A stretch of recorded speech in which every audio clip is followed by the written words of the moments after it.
series, each ball club with a victory. Matt Dendecker supporting Roll in Game 1. And then Clayton Kershaw's trophy performance in Game 2 cast each ball club a win. And today it's the encore presentation featuring a pair of former Cy Young winners. It sets the stage in a very exciting matchup.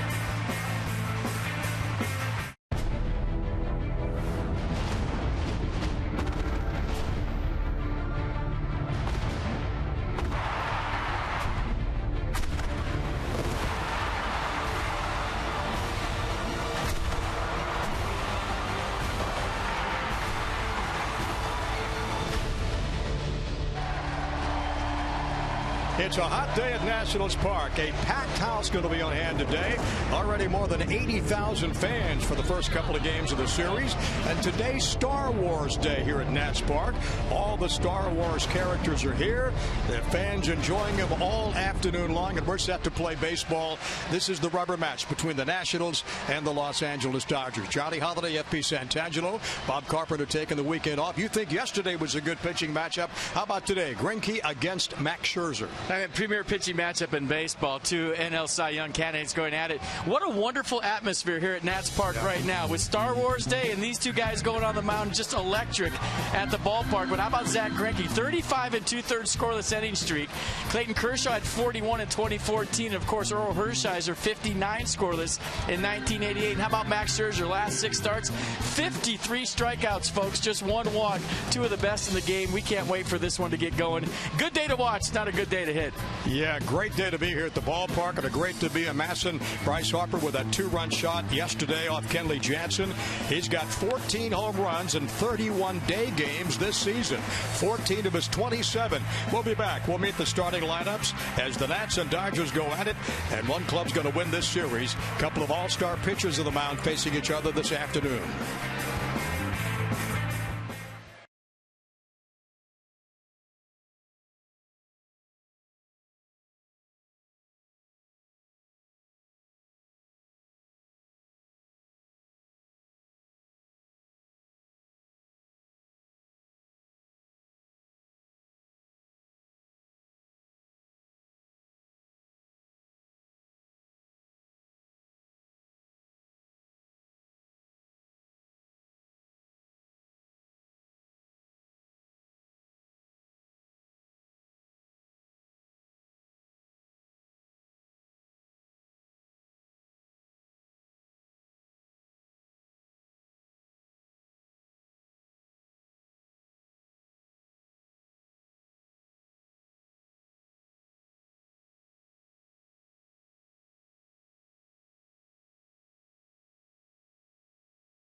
Banks for the achiever in you.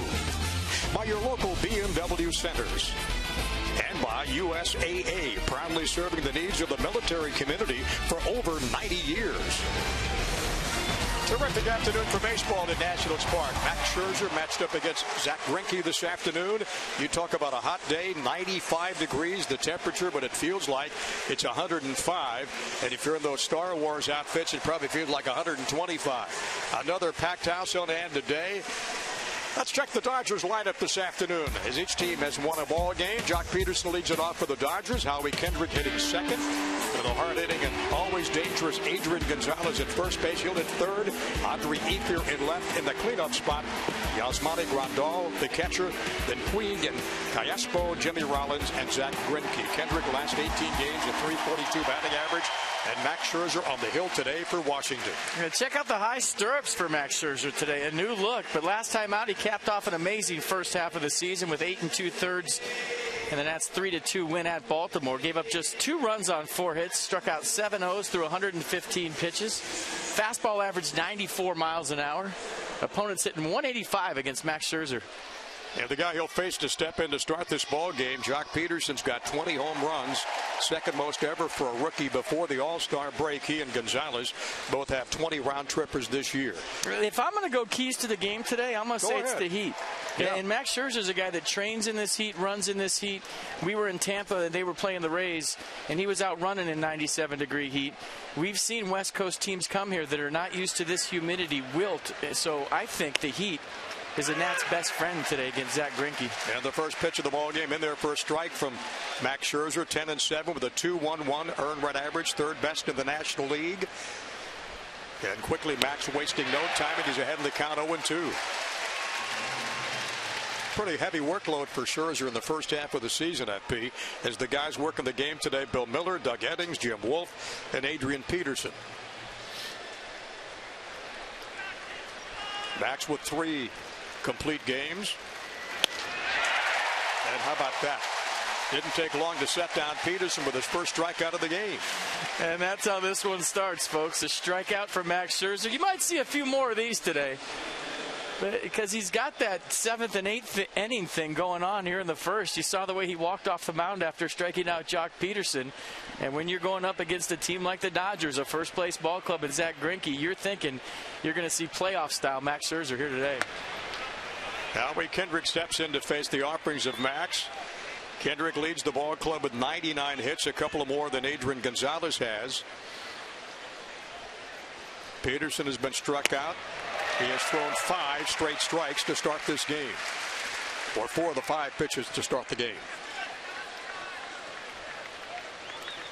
Kendrick with a batting average of .290 with 7 homers and 37 RBI.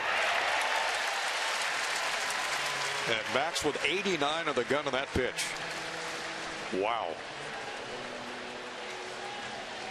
24 consecutive scoreless innings pitched June 14th through the 26th for Scherzer.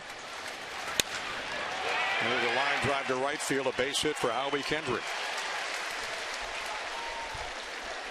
Both pitchers today know there's not a lot of room for error. And that's why you're going to see the focus, the concentration. I guess you could say where it always is with Zach Greinke and Max Scherzer, but maybe just turned up a notch here today.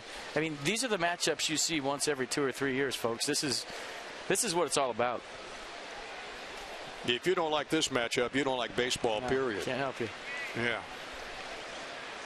And the fans coming in off F Street, still coming in the ballpark. Nothing like being here in this atmosphere on South Capitol Street.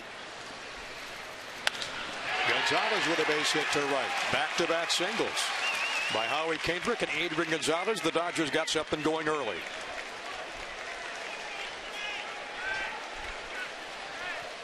Adrian Gonzalez having some kind of series here against the Nats. Game 1 of the series, he was 2 for 3 with a couple home runs.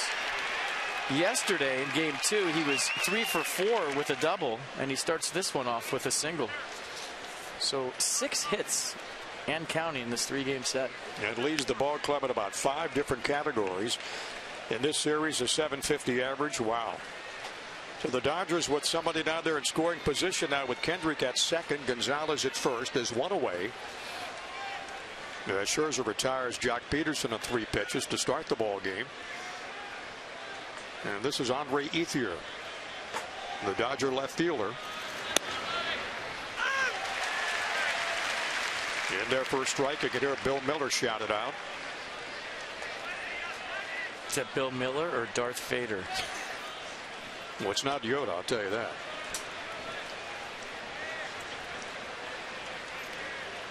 And a stretch and a check of the runners.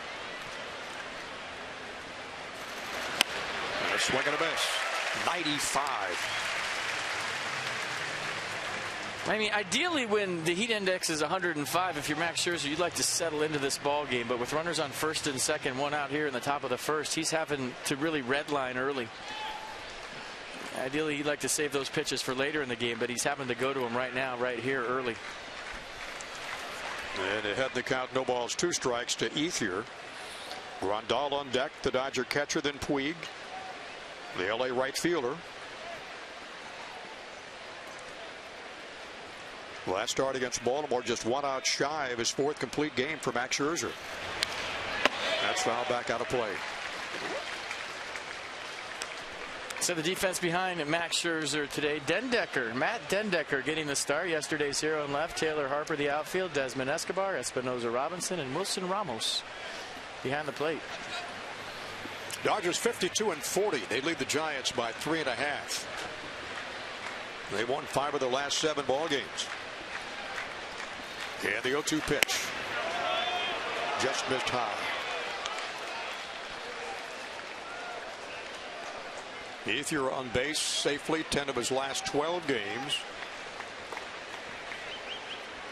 And against the East, hitting .358. Kendrick at second.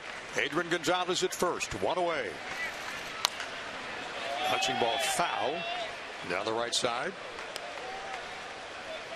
Also a key to today's game, like in cold weather, you want to keep your defense off their feet.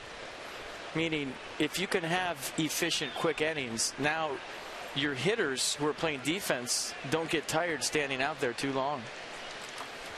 And that's, as you can see, with the white uniforms today. Usually on Sunday they got red, but because of the heat, they're going to go with the white. And see if that helps a little bit. Ethier punches this ball to right. Harper right there. And Kendrick at a notion. And Harper with a bullet to keep him at second base. Well, careful, Howie Kendrick. If you wander off that base too far, Bryce Harper with a bullet to Ian Desmond. And watch the throw by Bryce Harper. And Howie Kendrick wandered a little too far. And Ian Desmond's having trouble hanging on to routine throws. He just looked at his glove and kind of wondered if it was too loose. But we've seen him drop some routine throws lately. That was another example. And nice to see Espinosa back in the lineup, 2 FP after the cramp situation in the 9th inning last night. Absolutely.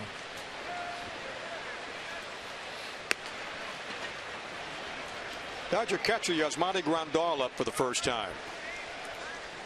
Hitting .276, drove in 36 so far with 14 home runs. Dodgers 115, leads the National League in that category.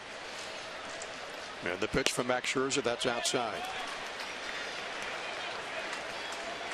Among all the National League catchers, Grandal, batting average is 5th, on base percentage is 1st, slugging percentage is 1st, in home runs and doubles in the top 5.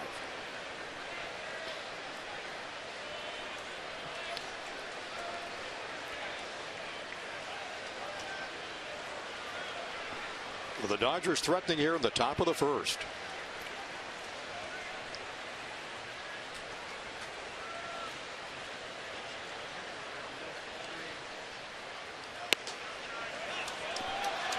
.95 misses outside. Count goes to 3-0.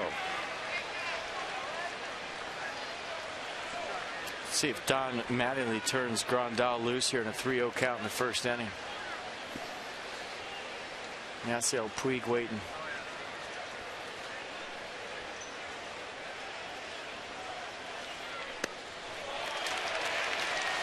So the Dodgers have the bases loaded in the first. Kendrick down to third. Gonzalez over to second. And that's the first one given up by Max Scherzer.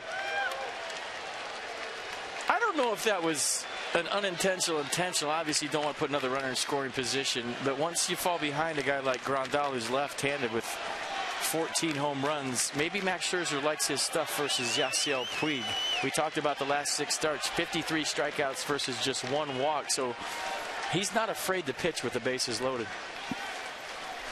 And Puig, some pretty good numbers, drove in a couple of runs in that second game yesterday. First pitch slider, nasty.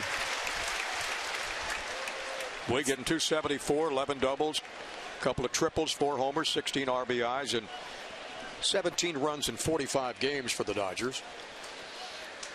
Might see a few more of those sliders, you think.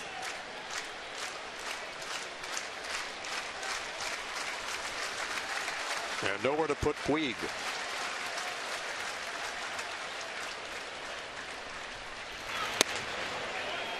And was sailed inside. Well, that pitch right there, so you go back to the slider away. You don't want Puig leaning out over, think he's going to get back-to-back sliders and hit something to right center field. So back him off the plate with the fastball. And maybe go back to that slider you threw on the first pitch. Let's see. Counts even at 1-1, 2 down, top of the first. Dodgers sacks loaded.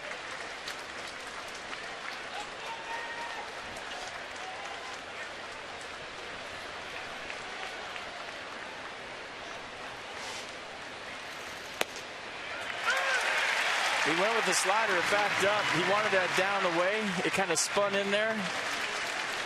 I don't know if he had the best grip on it, but watch. Wilson Ramos wants this down the way, and see Scherzer kind of getting on the side of the slider. He saw the release point. Instead of being on top of it, came around that one. But regardless, he got strike 2, and that was the plan. 21 pitches now for Max here in the first inning, with a count of 1 ball and 2 strikes to Puig, and the sacks loaded. Fouled out of play.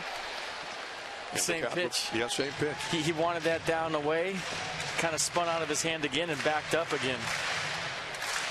He knows what he wants to do. It's just a matter of executing. He wants that slider to start in the outer half and bounce down and away, or at least be close to the dirt down and away and get the swing through strike 3. Opponent's batting average against Max Scherzer, 185. Here's the 1-2. Swing and a miss, struck him out with the bases loaded. So the Dodgers threaten, but they cannot push a run across. We'll go to the bottom of the first as Max Scherzer strikes out 2 of the 3 he faces. No score. Nats coming to bat.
Looking young Nats fan on hand this afternoon, all decked out for this hot weather to enjoy a ball game. The Nationals go this way at the plate.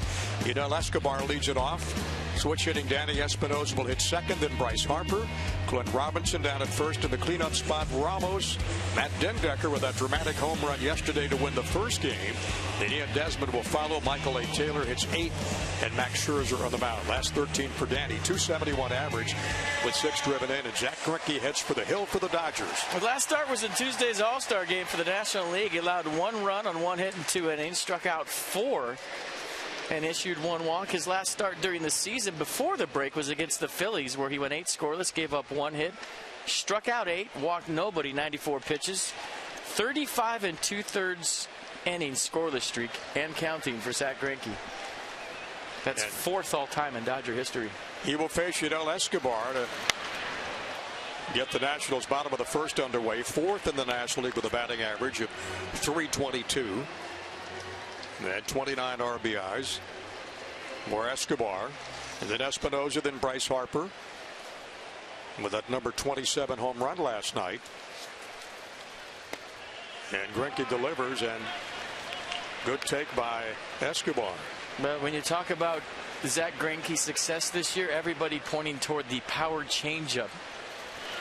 The pitch that he throws at 88 to 90 miles an hour, a lot like Steven Strasburg, where it has split action at the end and hitters aren't picking it up.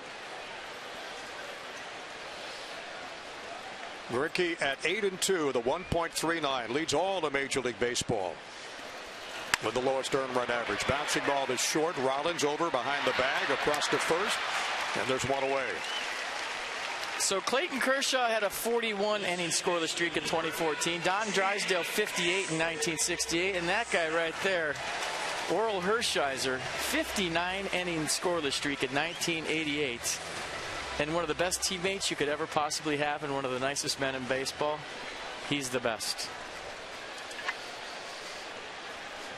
Doing the Dodger broadcast at our booth off to our right. He does a fine job. Along with Rick Mundy over there. Had to bring up Danny Espinosa. Left the game last night with cramps in both legs. From the left side, it's 244. The right side, 288.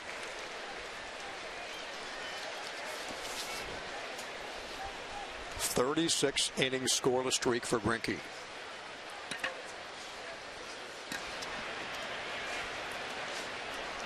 Last earned run allowed June 13th.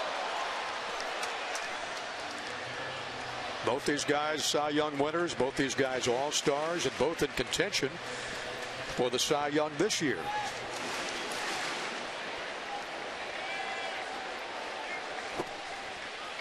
Dodgers nothing, the Nationals up for the first time today. Patty hitting .255. And a swing and a miss. And the count to 1-2. And you remember all the talk, and obviously they buried the hatchet in 2011 when he was a free agent and signed with the Brewers, about how he got recruited by the Nats to come here, and he said that he wanted to play for a winner.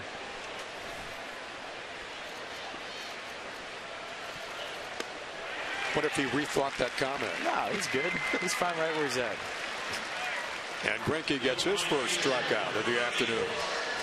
Set the defense for the Dodgers behind Zach Greinke. Ethier, Peterson, Puig. Your outfield, Rollins, Callaspo left side, Kendrick Gonzalez right side, and Yasmani Grandal behind the plate. Greinke at 6 feet 195, 31 years of age. Signed back in December the 12th by the Dodgers as a free agent. And Bryce Harper in the series, 1 for 5, the homer, 3 walks. And he hit a rope last night, a mammoth shot above the Nationals bullpen for home run number 27. And tied him for the lead with Giancarlo Stanton in the National League and Mike Trout in the American League with 27.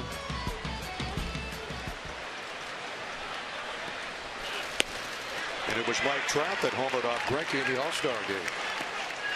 We're trying to go in on Bryce here with a couple of fastballs. First one 93, that one 94. Greinke spent some time with Kansas City, then Milwaukee, and the Angels, and the Dodgers since 2013. That's the power changeup right there, yeah. 91. Won a career high 17 games last year with the Dodgers. Unbeaten his last 5 starts here in Washington. And the side is retired. And like Max Scherzer, Greinke strikes out 2 of the 3 batters he faces. We go to the top of the 2nd, and we're scoreless.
Bottled actually by the Cardinals last night, 12-2.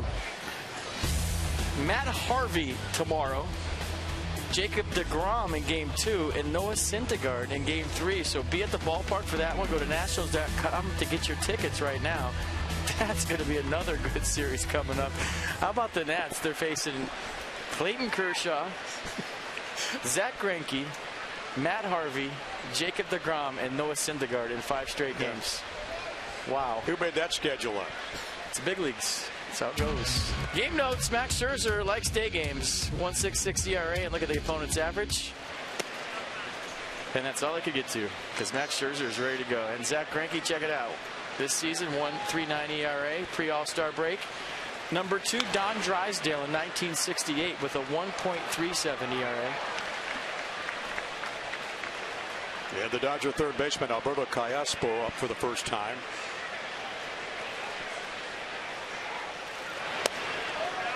Joined the Dodgers after some time with Arizona, Kansas City, Angels, and the A's and Braves. And came from Atlanta on May 27th. Ball foul back off the screen, bounces back on the playing field.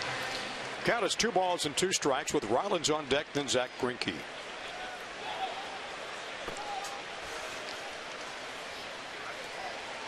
Rubber match. The Nats won the first one 5-3 in a day night game, followed by a day completion. And then the Dodgers got yesterday with a 4-2 win over the Nats, with Bryce Harper going deep off Kenley Jansen to make it a 4-2 ball game. And that's strikeout number 3 for Max Scherzer. Callaspo retired to begin the top of the second. It might have been a curveball from Scherzer at 80 miles an hour. Let's check it out. Yeah, started it off the plate away. He might have came back, but a very pitcher-friendly strike zone so far from Bill Miller. He is looking for strikes both ways. Come on, Bill, said Clayton Kershaw calmly. And Jimmy Rollins swings and misses. 209 average for Rollins. Well, they don't run so far.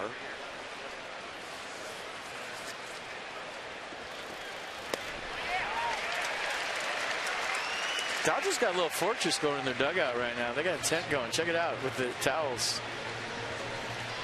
Van Slyke. They're not used to this humidity in Los Angeles. Just got to mention that. It's not like this out there. 1 ball, 2 strikes to Rollins.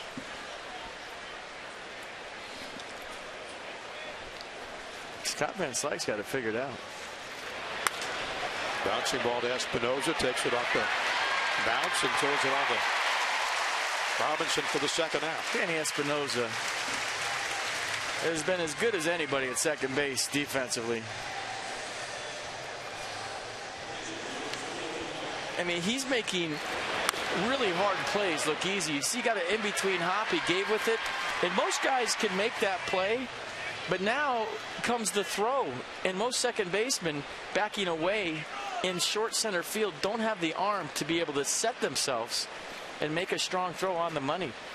I would say 8 out of 10 second basemen, if they make that play, they got to get rid of it quick. Espinoza had time to take a few steps, set himself, and throw. And Greinke, first pitch swinging off Scherzer. Pops it up, and Desmond says, I'll take it. And it's a quick 1-2-3 for the Dodgers here in the top of the second. We go to the bottom of the second. No score in Washington.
No scores. We head to the bottom of the second inning. It's time for you to tweet your strongest fan photo using hashtag NatsCouchCam, and you just might see yourself in an upcoming broadcast that's brought to you by T-Mobile.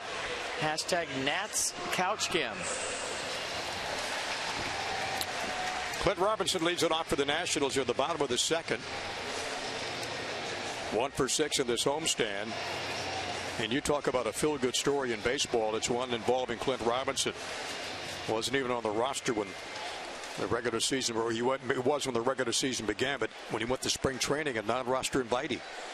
And he made the ball club, and one of those guys off the bench who's been able to produce on a consistent basis. Robinson's got 4 home runs, .271 average.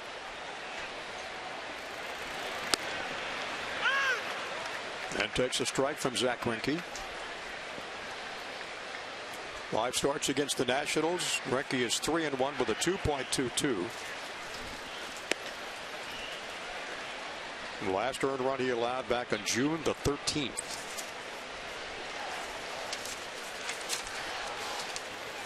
And 2 of the stingiest pitchers in baseball working against each other today. San Diego, the last team to score on him.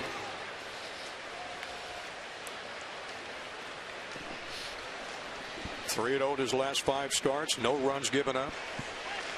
And opponents hit 132.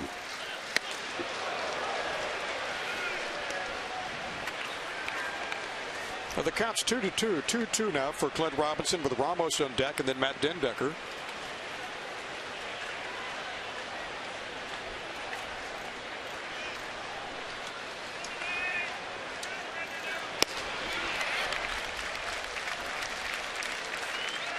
And Greinke racks up strikeout number 3. Well, that's the changeup at 90 miles an hour. Mercedes-Benz going to show you a nasty changeup from Zach Greinke. Look at this ball just drop off the table. And you see the grip just kind of rolling off the top fingers or acting as brakes. Same arm speed as his fastball. The ball just not coming out in the late movement. Incredible. Talking to Nomar Garciaparra, who does the color for the Dodgers with Oral Hershiser before the game, and he was, as a former hitter, saying, I've never seen a changeup like this on a consistent basis from Greinke. He just throws it as hard as he can at 90 miles an hour. He just lets it kind of feed in there, and it has split action. You're going to think it's a split, but it's actually his changeup.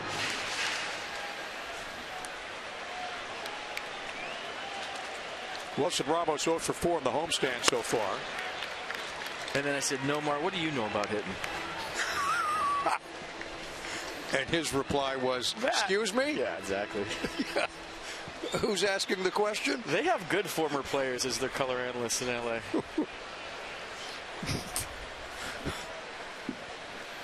Now, no, I'm not going to go there.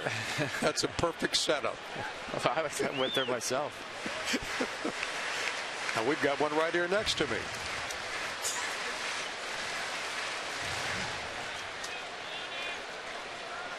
You got more base hits than I had. It's just a couple. Just a couple. That's it, seriously. Yeah. Wow. 4 consecutive Nats have gone down via the strikeout route. Espinosa, Harper, Robinson, now Ramos. Here it is again. Check out the split changeup. And it's not split. Watch the grip. If we could show you on the Expo, look at it. It's just kind of jammed back in his hand. It's the circle changeup that most guys throw. He's just throwing it as hard as he can. And by throwing it as hard as he can, a lot like Steven Strasburg does with 2 strikes, he gets that split type down and in action toward righties, down away from lefties. And that with Clayton Kershaw's curveball and slider. Kershaw said after the game that's the best slider he's had all year. A.J. Ellis said that's the best I've seen Clayton Kershaw since he threw his no-hitter. He only gave up 3 hits yesterday to the Nationals. And so far, Greinke has matched what we saw from Kershaw. Matt Dendecker up for the first time. 2-run homer yesterday. Hey, did you see Greinke after that? I mean, he threw a strike. Dendecker swung through it, and he slapped himself on the leg because he missed his location. I mean, that's how much of a perfectionist he is. You see it run back, and now he slaps himself on the leg like, well, I missed my spot. But you got to swing through strike. I mean, that's attention to detail, and it shows you what a perfectionist this guy is. Well, it shows you what he expects to do every pitch, right, too. Right. And boy, they know, don't they, FP? The great ones do. They sure do. Renke shaking off the sign from Grandal. 2 balls, 2 strikes to Matt Dendecker. With 2 down in the second. 89 outside, a ball, 3 balls and 2 strikes now. All in on the fastball, and if you throw me that changeup, you got me. Yeah, the 3-2 pitch. Dendecker pops it up. Grandal drifting off. Says, I'll got it. Calls off the third baseman, Callaspo. And the side is retired. 6 up and 6 down that Zach Greinke's faced. We go to the top of the third scoreless.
Special ticket package includes game ticket, Nats player pet calendar. Go to nationals.com/pet day, and you can see all your favorite Nationals in a calendar with a pet. I love that one. That's fantastic.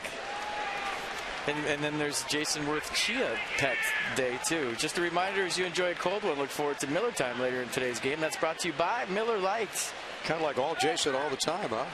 Got the pet, got the Chia.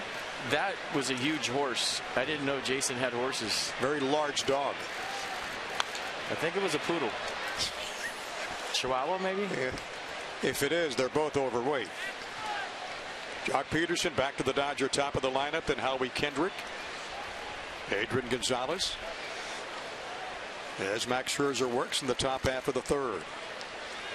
No score in Washington. Johnny Holiday in for Bob Carpenter. Bob back with FP tomorrow night as the Mets come into town. Yeah, the 1-1 to Peterson. Just outside.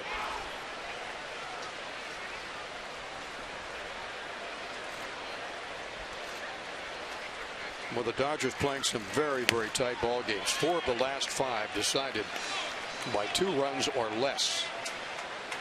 And they're sitting atop the National League West with a 3.5 game advantage over the Giants with 52 wins.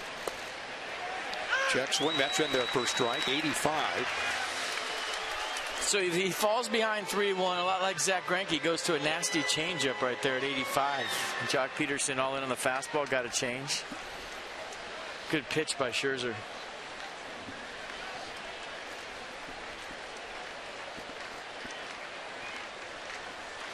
And the 3-2 delivery. Swing and a miss. Strikeout number 4 for Max Scherzer. Well, if you like pitching, you tuned into the right game, folks. is really high-level stuff. It's the big leagues. It's the best players in the world, and the two pitchers on the mound today taking it to a whole nother level. Whatever that level is, they're taking it there. And the 3-1 changeup sets up the 3-2 fastball. Peterson can't catch up. Jock Peterson now with 2 strikeouts in this game. He got 112 on the year. And the part, I was talking to Cal Ripken before the game today that I was trying to explain to him is you see hitters in fastball counts late on 92, 93 from Scherzer, and it has to be the deception. You see the nasty slider in the crossfire and how he kind of steps toward the third baseline, drops down, maybe has a little rise effect to the fastball because of his 3/4 release point. I don't know. I mean, you'd have to stand in there to tell, but it just seems like they're not picking up the heater. That fastball sails inside, and the count's 1-2 to Howie Kendrick, Dodgers second baseman.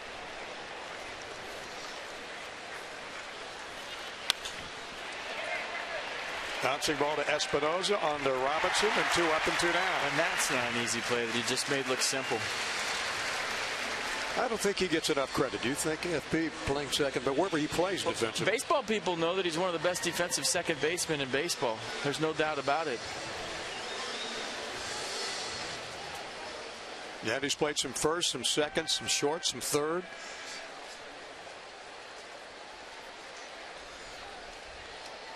Well, nobody on and 2 down here in the Dodger third, and Adrian Gonzalez up again. Hitting .294 after that first inning single. He's driven in 58 for the Dodgers, hit 20 home runs. He and Peterson both tied for the lead, and Scherzer got a great rhythm going right now. No balls, 2 strikes. I was about to say that's the one guy he has to be careful with today in the Dodger lineup, and I look up and it's 0-2, so scratch that. Still think I guess be careful is a term, very general term, but you want to make your best pitch against him all day long if you're going to pitch to him. Yeah, the 1-ball, 2-strike count. Gonzalez swings and a high fly ball to right.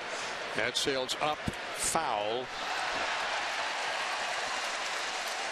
And the count stays at 1-2. Gonzalez is at safely in 9 of his last 10 games he's played in Washington.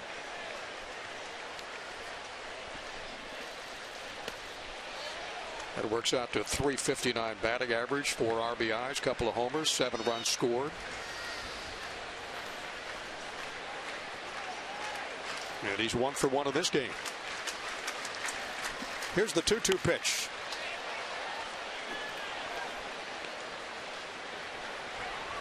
I think back, FP, to that Milwaukee game when he one-hit the Brewers, and I think to the no-hitter to Pittsburgh. Has anybody in baseball this year had 2 more impressive back-to-back starts than that? No. Incredible.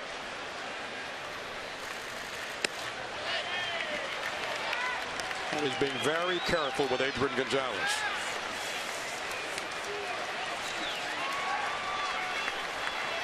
Max 17 balls, 33 strikes out of the 50 total pitches here, working in the 3rd inning. And he got it. Call strike 3 in the inside corner, and Gonzalez strikes out. So Max Scherzer, strikeout number 5, is retired. The last 6 Dodgers he has faced, and he struck out 3 of those. We go to the bottom of the 3rd. Nats nothing and the Dodgers nothing.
it feels fine right now. I had one ball to my left, and it felt good. I didn't die, and I'm here the next day, so step in the right direction. So 2 for 2 with a double last night for Anthony Rendon and playing third base. And all accounts, he's feeling good. Can't wait to see him back on the field. That was our Coons.com report. When you're talking cars, you're talking Coons. And we're talking Ian Desmond starts things off in the Nats half of the third.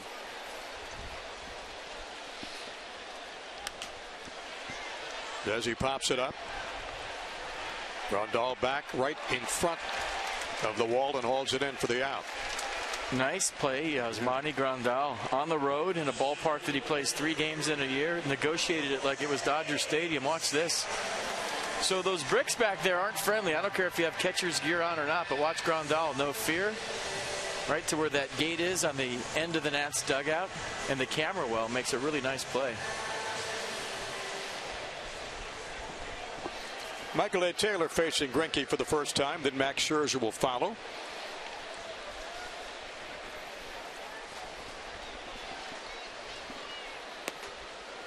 That's in there for strike.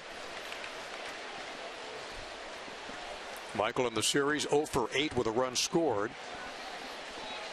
Hit to 238 now.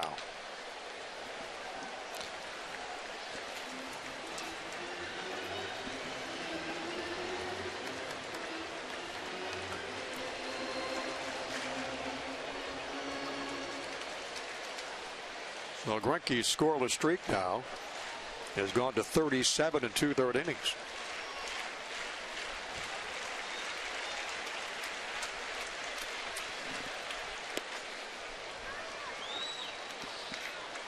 And it's 1-2 to Michael A. Taylor.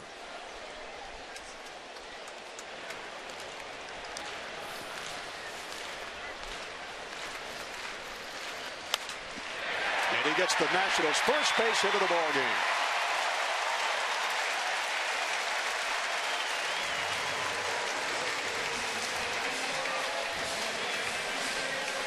Did a nice job of shortening his swing, just kind of punching it out there. Looked like it might have been the slider from Zach Greinke. You see the downward break. Michael Taylor with the extendo swing, letting go of the bat with one hand and just flips it out to left field, and there goes the no-hitter. Nats with a first base hit. The Dodgers have 2 in the first inning off Max Scherzer. And that'll bring up Scherzer hitting at 231. He's got 9 base hits this year. Well, this is a big at-bat for the Nats and Max Scherzer, because one run might win this baseball game today. And you get this sac bunt down, you got good wheels on first base and Michael Taylor, and it gives Yunel Escobar a chance to put him on the board. Yeah, Taylor stalled 8 of 11 bases this year. Max 9 for 39. Looking down to Bob Henley for the sign at third. Oh, he's bunting. Yeah. It doesn't even have to be a good one. Just make the first bounce be in front of the plate in the dirt, and Michael Taylor will get the second. Let him take care of it. And he hits it right in front of the plate. That's foul.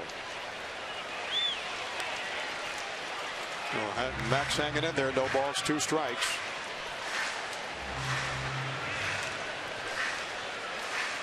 And these are the types of situations in playoff baseball that are so huge. The little things when you're facing aces and, high intensity baseball in October. At bats like this, even today, are huge. But imagine this being an October at bat, even bigger. And just missed outside. Did he jab at it, though? That's what I was wondering, and that's what they were appealing. Well, there was a little jab, and then he pulled it back. The old, I'm going to bunt. Nope, I'm not. And Max waiting for the call, and he's got another chance. Doug Eddings down at first base said he did not go through. Though it's a 1-2 count to Scherzer.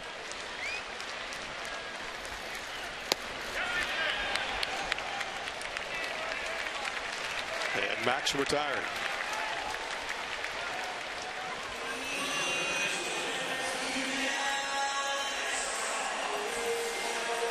So back to the top of the National order, Yunel Escobar, then Danny Espinosa,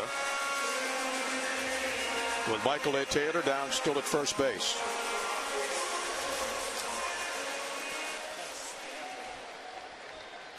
They wrap up the series today here in Washington between the Nats and the Dodgers. They'll be out there. You guys go out in what, mid-August to Los Angeles for 3 out there? Yeah, I think Dodger Stadium. The 10th, 11th, 12th, and 13th, if I'm not mistaken.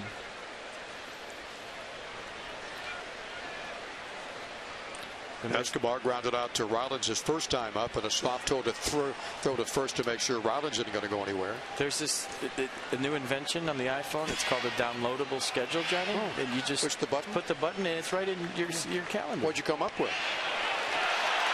But Michael Taylor just got picked off at first base. Taylor stranding a little too far off that bag. He gets picked off, and the inning is over. So the Nats have a runner on, but Taylor gets picked off first as we head to the top of the 4th.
Guys will throw over to first base before they come set.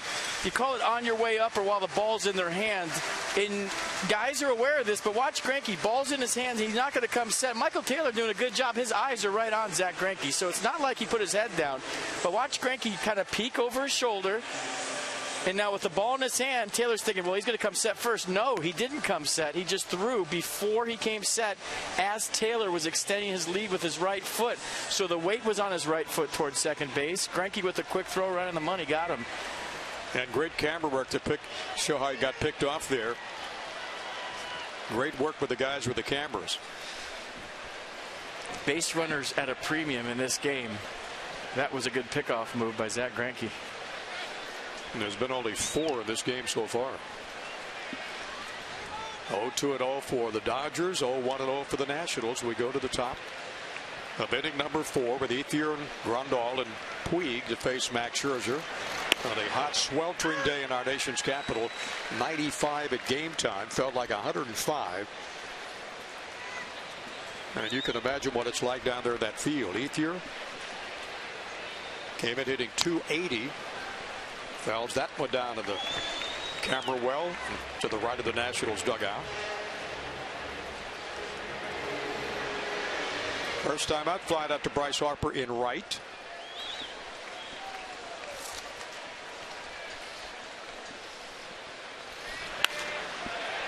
And Ethier lines it down the left field line for a base hit. That may be 2. Rounding first, heading for second. There's the play. Espinosa leaps. It goes over his head. Robinson backs it up, and he's in with a double. Well, nice piece of hitting right there by Andre Ethier, just kind of serving it down the left field corner, and it looked like Dendecker was shading him that way, and you're thinking, well, that's a single, but the ball kind of shot away from Dendecker and allowed Ethier to get to second base. So a leadoff double here in the 4th for the Dodgers.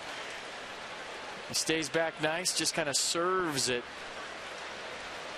to left field, and this was where the spin on the ball, you see the inside-out spin just kind of gets away from Dendecker. Ethier 1 for 4 last night, 1 for 2 this afternoon. And Grandal, first pitch swinging, lines it down the right side, fouled. He walked in the first inning as the Dodgers sent 6 hitters to the plate but couldn't score a run.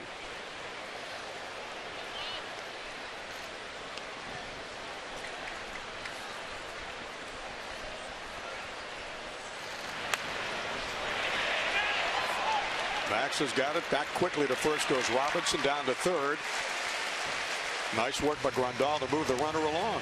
Oh, I mean, that's huge. And we're talking about a run being huge today. So Yasmani Grandal, a guy that bats 5th with 14 home runs, lays down a sacrifice bunt after leadoff double. It just goes to show you how valuable a run is here in today's game. He's thinking if I get Zach Greinke a run or advance this runner, we have a good chance of winning this ball game. Nice at bat, nice execution. And with Ethier now down at third base, that'll bring up Alberto Callaspo for the second time. He struck out in the second. Infield in. And rather Puig, I'm sorry. Max Scherzer in strikeout mode. Callaspo is on deck. And the pitch.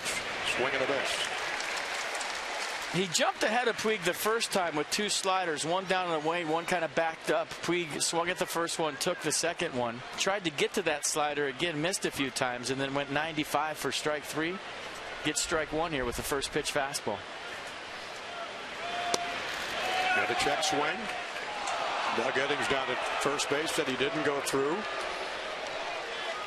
And Puig slapping himself in the head for even getting close to swinging at this. And from the side, what do you think? Yeah, it looked like he held. Yep.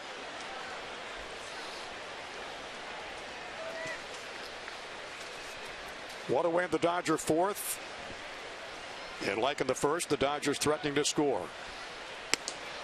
And Scherzer comes inside to Puig. And it's 2 balls and a strike.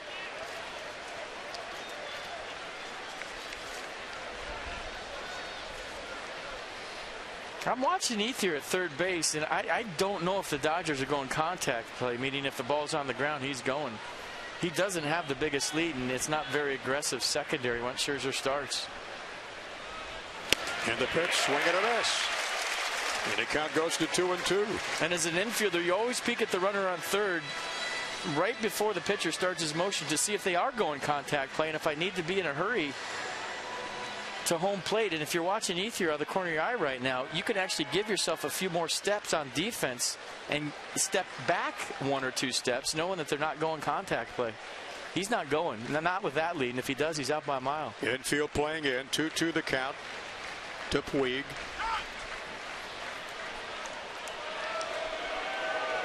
And Puig steps out of the box, and Scherzer off the mound.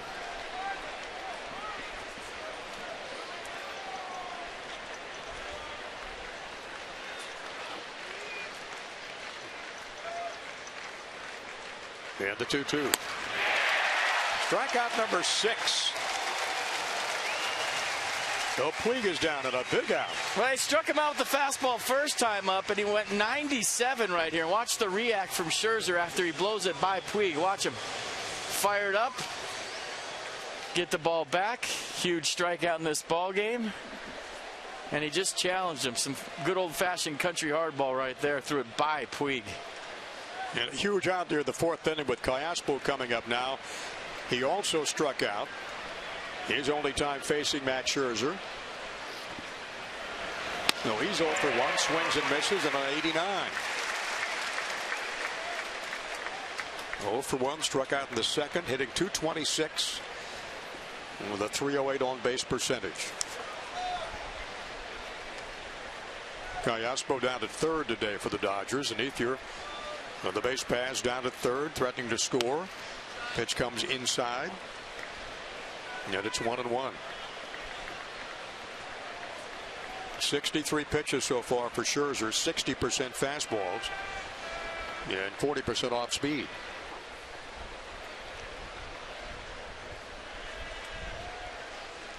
Yeah, the 1-1. Got away from Ramos. The throw to Scherzer, and it went past him. And sliding safely across with the first run of the game is Andre Ethier. They had him. They sure did. The throw beat him. And I don't know where the throw was, maybe a little bit behind Scherzer, but it looked like the throw was there about a step and a half before Ethier. Maybe a little too much on it. Let's watch it again. Slider, back knee, gets away from Ramos. Ramos with the throw way behind Scherzer. If the throw's on the money, they got Ethier. Watch how much time he would have had to put the tag on, but a bad throw from Ramos didn't block the slider from Scherzer, and then throws the ball away. 1-0 Dodgers. And a base hit up the middle from Callaspo. A 2-out single for him. And the Dodgers have their 4th hit of the afternoon, with 2 outs and a run in. Just kind of, I think, held on to the slider a little too long. And you see the late movement. Ramos can't backhand it, and then this is where it gets interesting. Wilson with the sidearm throw behind Scherzer, and Ethier scores. And you saw Andre Ethier talking to head trainer Stan Conti. Maybe he caught a cleat there on the slide.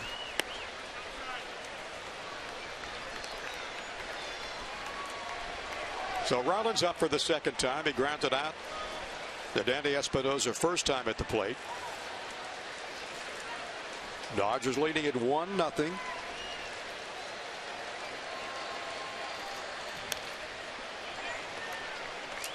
Took something off that pitch, and Rollins fouls it off to the right of the plate.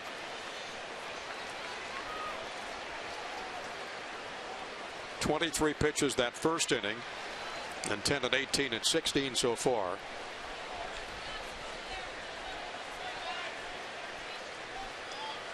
And it's a 1-1 count. Bouncing ball to Robinson. Nice grab by Clint. Steps in the bag, and the side's retired, but not before Ethier scampers home with a wild pitch, and the Dodgers take a 1-0 lead as we go to the bottom half of the 4th.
So there's Princess Leia.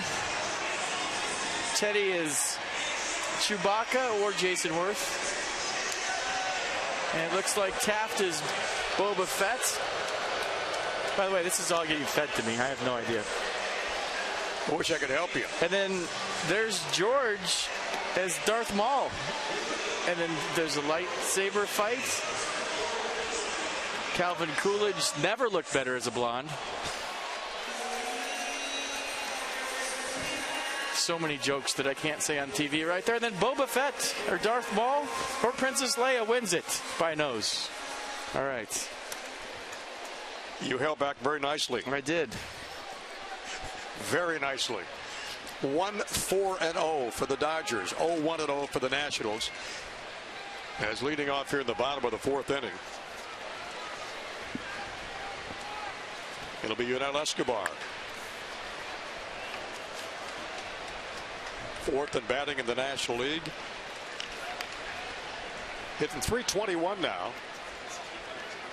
but 29 RBIs. And done a terrific job at third base this year.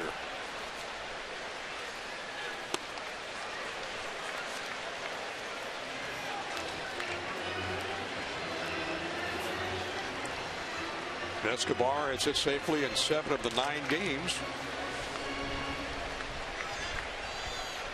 since the 3rd of July. And trying to get his first knock of this one.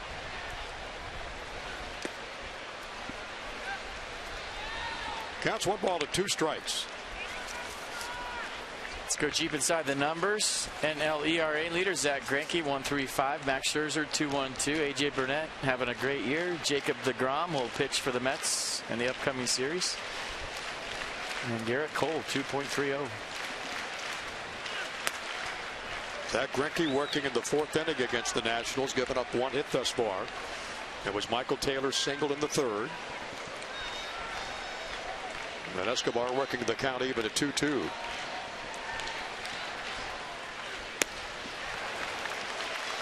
And that for Greinke, a strikeout number 6.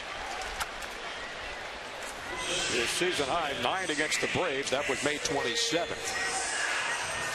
Help WUSA 9 support teachers. Teachers are superheroes. This is a project that helps students develop a love of learning by helping teachers get funds for their classroom projects. Go to WUSA9.com to find out more.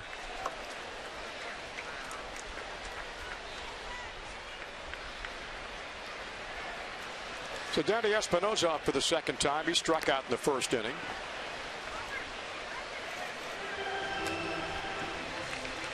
Danny with an average of 254.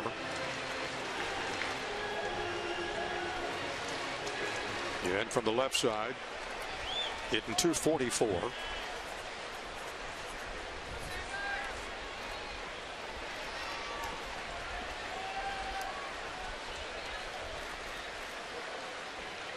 And the 0-1 pitch. Trying to bunt his way on. That could be trouble. Tosses on to Greinke. Good work by Gonzalez to get to that ball and get rid of it in a hurry. And Espinosa retired. Well, he can't play any better than the Dodgers. Just played it right there. A pretty good bunt by Danny Espinosa. But Zach Greinke, a tremendous athlete, got off the mound, got right to the base, and Adrian Gonzalez gave it up quick.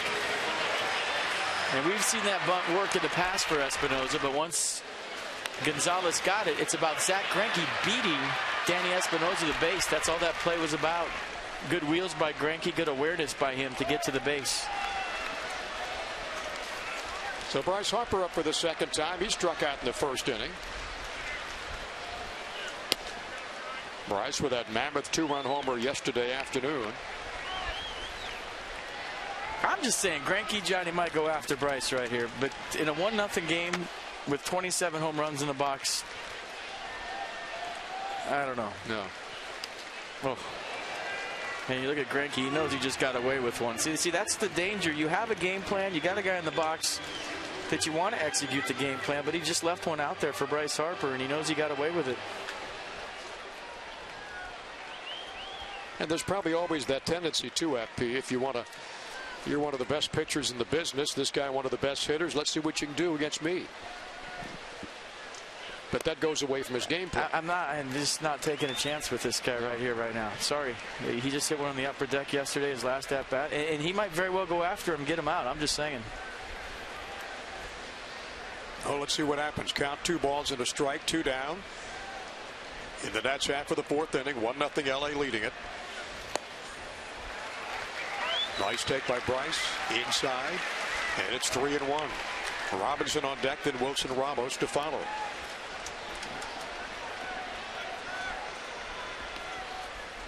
Power zone for Bryce. I think it's bigger than that. Sorry.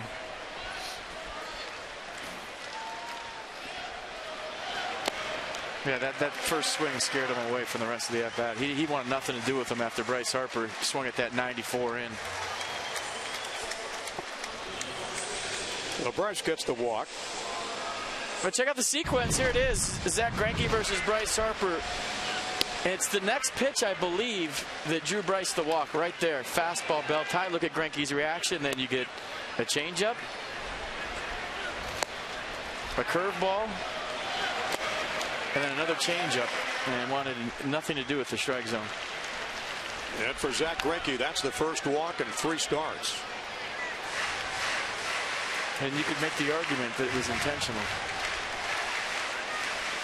And Bryce walks for the 67th time this year. Didn't walk anybody against the Phillies, nobody against the Mets. Walked one against the Marlins 3 starts ago. So Harper down at first. And this is Clint Robinson. Now, even though Bryce Harper doesn't look like he's interested in stealing, there's always that opportunity of that Zach Greinke changeup being in the dirt, and you can find a way to advance if it kicks off Yasmani Grandal. So there's other ways to get into scoring position with 2 outs besides the stolen base. And Bryce has got 4 of those.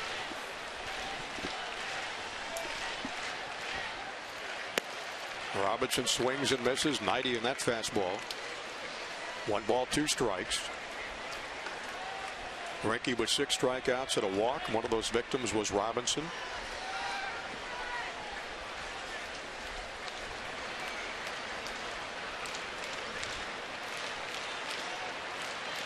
Harper down at first. That's fouled off at the plate on the play. 17 quality starts for the guy you're watching out there in the mound.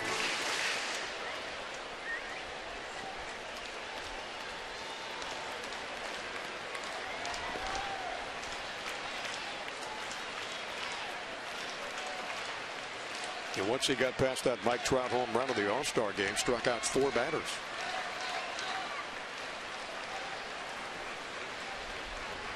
He's got a 1-2 count on Robinson with Ramos waiting.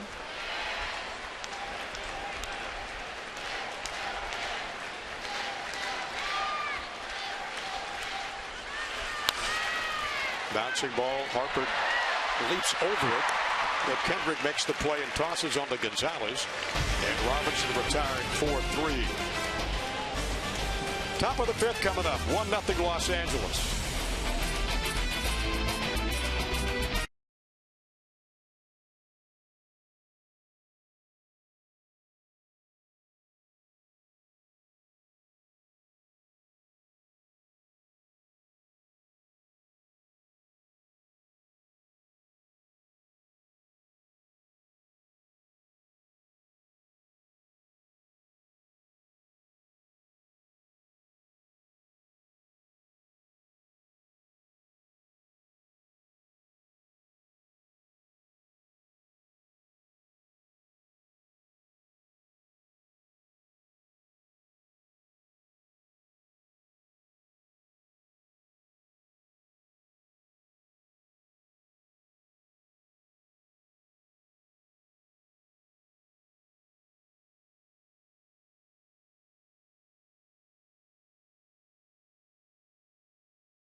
Recognition brought to you by DynCorp International.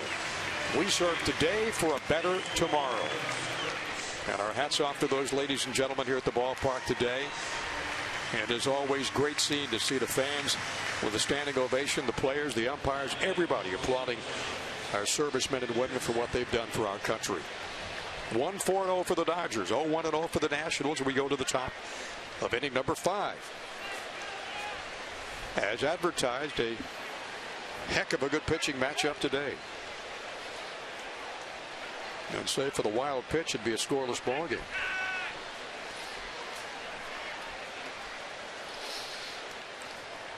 Greinke against Max Scherzer. Popped up in the first and second inning. The Desmond at short. And the Dodger pitcher leads off the fifth. I don't remember Zach Greinke being this animated. We've seen him a few times on the mound today when he's missed his spot, kind of slapped himself on the leg, and he just swung at that first pitch slider for Max Scherzer, and you could see his reaction, kind of slapped himself in the helmet, said dang it, got back in the batter's box. Competitor. High pop down the first baseline. Robinson with a one-handed grab, and one up and one down to the fifth. All right, it's time for Toyota Case for Kids. The Washington area Toyota dealers want to help children and their families by making a donation of $37 to the Children's Inn at NIH for every strikeout by a Nats pitcher this season. Jock Peterson, top of the Dodger order now for the third time. He struck out both times he's faced Scherzer. Got 112 Ks now in the year with the Dodger center fielder. And Peterson, good eye at the plate, third in the National League in walks with 31. And Harper leads the league with the most, and he's got one today.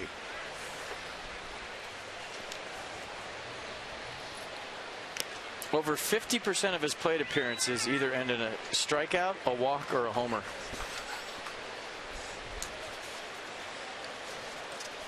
And the kid's, what, 22 years old?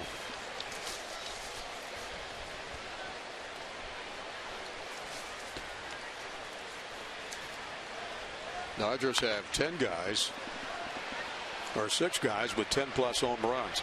Long run for Dendecker in left field to make that grab, with Escobar and Desmond closing in on him, and he went a long way to haul it in. And there's 2 away.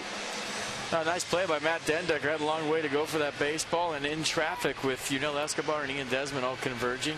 Called him off. Nice play.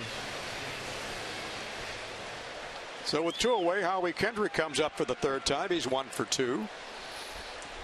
First time through the order, 155 batting average against Scherzer. Second time, 154. Third time, it's 223.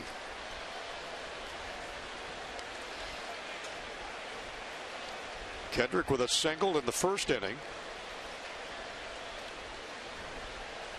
And a grounder to Espinosa's last time up.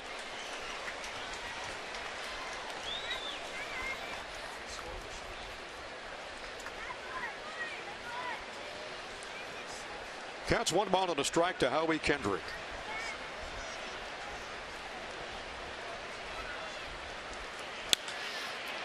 Kendrick a shot in the gap. Taylor runs it down, whirls and throws into second base and holds him to a single. Great play by Michael A. Taylor to get to that ball quickly. Man, a good throw right on the money. So a nice swing by Howie Kendrick, but a better play by Michael Taylor to hold him to a single. You look at the inside-out approach from Kendrick. And then Michael Taylor with the ball kind of kicking away from him. Spin move right on the money. Kendrick had to put on the brakes, and it's a good thing he did. Nice play by Michael Taylor. Dodgers have their 5th hit of the afternoon, with Gonzalez stepping in now. He has 1 of the 5 hits. He's 1 for 2 with a base hit and a strikeout.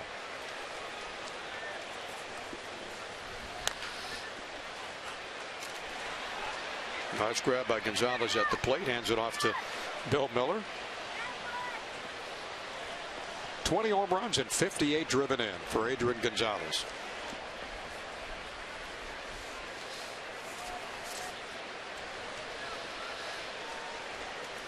One of the 5 Dodgers to make the All-Star team.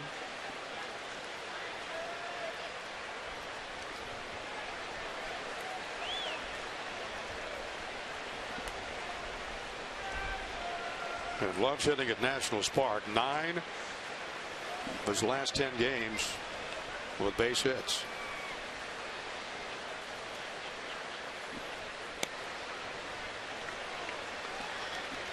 Outside the count's 1-1. Mike Scherzer trying to keep his hand dry. See the sweat on his arm building up. That ball kind of slipped on release.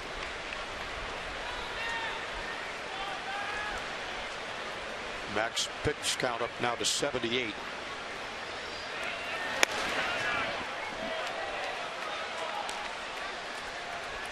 in very, very hot and humid conditions. Yeah, pretty big power zone. You remember Adrian Gonzalez got off that hot start in April where he hit 383 with 8 home runs.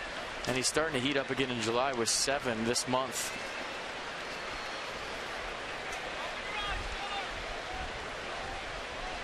Dodger first baseman, 32 years old. It's a high pop down in foul territory. Escobar drifting over, takes it. With a nice grab before he hits the stands. So the Dodgers are retired. They get a base hit. Nice grab for Escobar to end the inning. We go to the bottom of number 5. 1-0 Dodgers.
Talking about Max Scherzer's done a great job, 6 strikeouts. He's thrown 81 pitches, 55 of those for strikes. Fastball command's been great. Slider as good as we've seen it this year.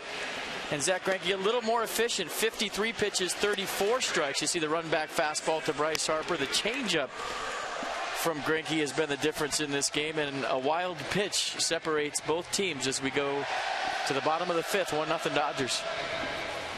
Ethier got that run across for the Dodgers. As Wilson Ramos will step in to face Greinke. Then Matt Dendecker and Ian Desmond. It's a fan with a fan. A makeshift fan. It's hot. And his name, Captain Obvious. Ramos 0 for 1 to the ball game today. On this homestand, 0 for 5. And takes a strike. Up for the second time, struck out his first time up. And Wilson hitting .250. If you're in the first base dugout and you're Matt Williams, you're just hoping that one of your players can barrel something up, because with the heat and the humidity today, this ballpark going to be playing small. If you could just square up something in the air, you have a chance to tie this game.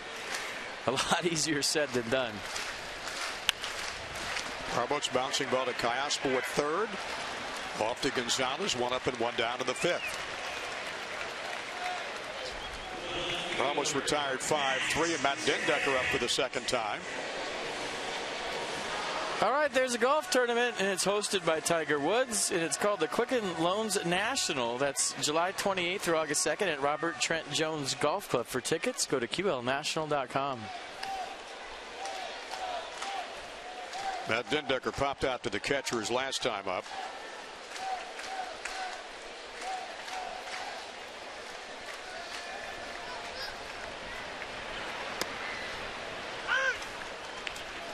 And as FB just said, Nationals just trying to get some runners on.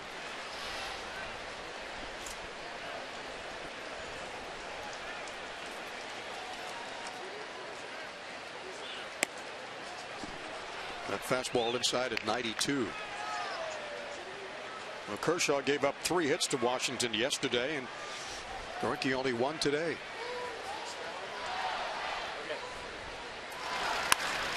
And Dendecker a ground ball to Rollins at short. The long throw to first, and he barely beat it.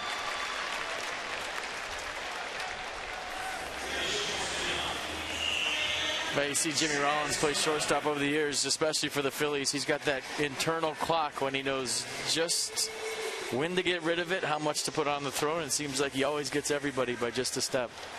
What's Jimmy now, 37 or so? FP?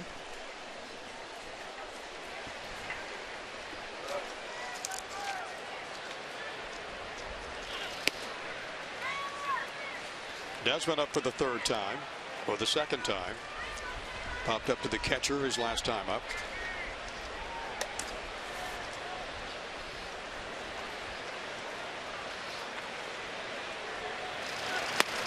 Well, Jimmy Rollins at 30. Yeah,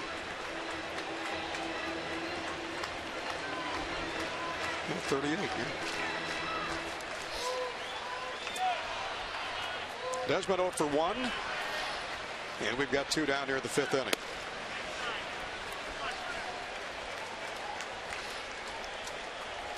Michael A. Taylor on the on-deck circle as the Nats' only base hit. Careful right here in a 2-1 count. And you know he's swinging if it's anything close. Here's the 2-1 pitch. In there for strike. That's one where you politely say to Bill Miller, he doesn't need any help today. I thought that was down. And that was down.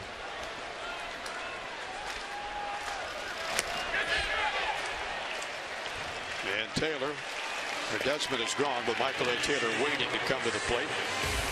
All right, here he is, folks. Just talked about him, Captain Obvious. It's Star Wars Day, and FP's last name is Santangelo. I want to be him for Halloween. That's a great costume.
It is a warm day at Nats Park, as you can tell by the fans here fanning themselves as much as they can to try to keep cool in this extremely hot and humid day.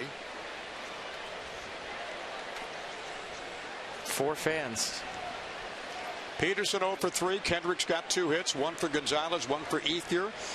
He has scored the game's only run. The Dodgers have a total of 5 base knocks. And Ethier leads it off for LA. In the top of inning number 6, 1-0 Dodgers leading it. Max Scherzer's pitch count up to 82 now. Ethier, a two-time All-Star with the Dodgers. That's fouled out of play. And a Gold Glove winner as well, and a Silver Slugger winner.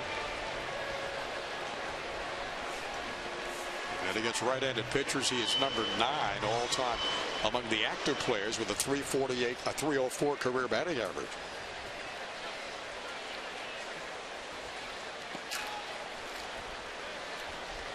Ramos will throw that ball out of play. Counts 1 ball and 2 strikes. Ethier, then Grandal, then Puig.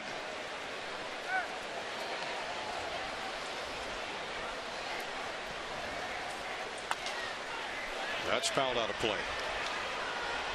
Well, Ethier kind of the difference in this game. He scored the only run, leadoff double in the 4th, and then Yasmani Grandal sacrificed him to third base. Big strikeout for Max Scherzer with Yasiel Puig, and then the wild pitch with Alberto Callaspo in the box. The difference in this game. Yeah, the 1-2. He did it to left field. He does it to center field. Kind of guides that ball out there for another base hit. A double in the 4th and a single leading off the 6th. Well, he's figured out Max Scherzer first time up. He hit the ball hard to right field. Nothing to show. We talked about the double to left, and now watch him keep his bat in the strike zone for a long time. When I talk about keeping the bat in the zone, that's a perfect example. Just kind of gets fooled, keeps his hands back, extends through the baseball, and like you said, Johnny served it out to center field. It's a nice piece of hitting. Not a bad pitch by Max Scherzer. Double, a single, a run scored for the Dodgers. For Andre Ethier, and Grandal swing and a miss. Count quickly goes to 0-1. Dodgers' 6th hit of the afternoon.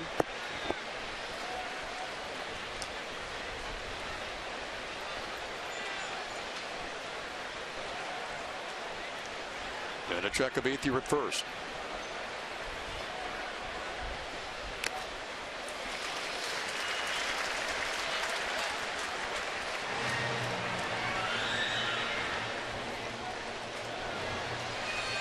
Maybe pitches, huh? Pitch number 89 is a fastball a little bit higher. See if Max Scherzer tries to climb the ladder after Grandal offered at that letter high fastball.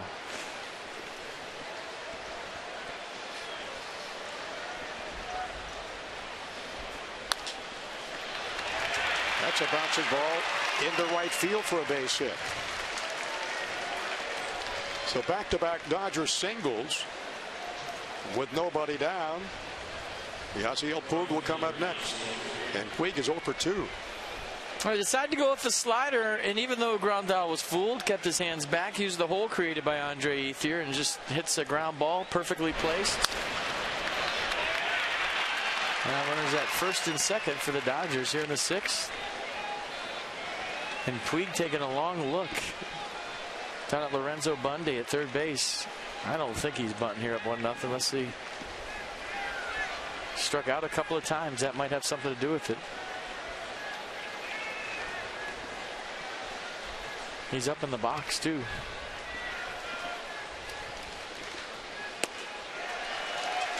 Now the Dodgers with nobody out here in the 6th inning. Lorenzo Bundy looking at Don Mattingly, getting the sign from the skipper, now relaying the sign to Puig.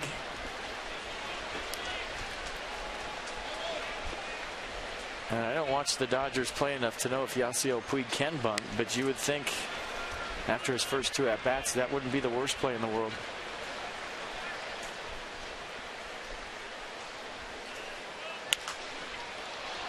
Ball foul down the third base line.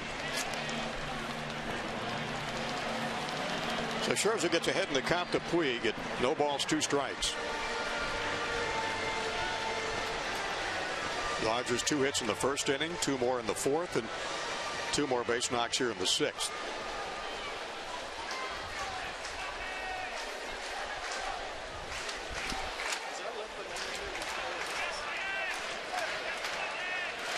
No balls, 2 strikes to the Dodger right fielder. And again, LA with runners in scoring position. Down at second is Andre Ethier. And he strikes out Puig for the 3rd time of the game.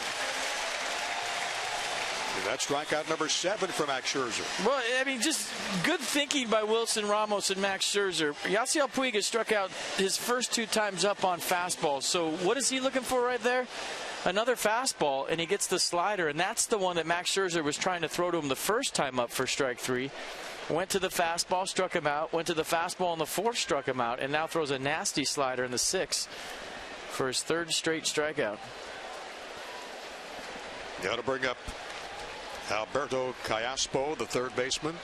Great pitch, great execution of the game plan between the battery. Line drive to right. Bryce Harper drifting over. He's got it. Ethier has to retreat quickly back to second. And just like that, we get 2 quick outs in the 6th. And you never know if Callaspo gets that pitch with runners on second and third, 1 out, but that had potential to be a sac fly. Now Jimmy Rollins will stroll to the plate to face Max Scherzer with 2 down and 2 on.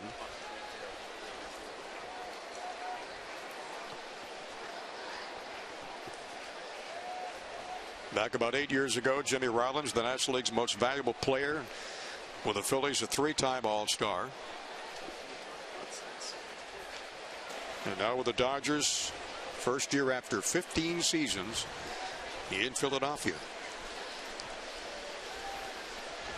And Rollins is 0 for 2. You know, oftentimes as fans, we sit at home or sit up here and go, why didn't Don Mattingly bunt right there? You never know if players miss signs. And we'll probably never know. And a lot of occasions, he could have gave Lorenzo Bundy the bunt sign for Yasiel Puig, and he could have missed it. And you're sitting there going, well, why didn't he bunt? Well, you just don't know the things. You'd be shocked how many major leaguers miss signs. It's unbelievable. And with all the cameras on third base coaches and all the CIA stuff that goes on, the signs are extremely simple. So simple, they're hard to steal sometimes. And guys still miss them on a regular basis. So the crowd today getting into it with Max Scherzer ahead in the count 0-2. And Rollins, a foul ball down the right side, stays alive. No balls, 2 strikes to the Dodgers shortstop with 2 on. And 2 down.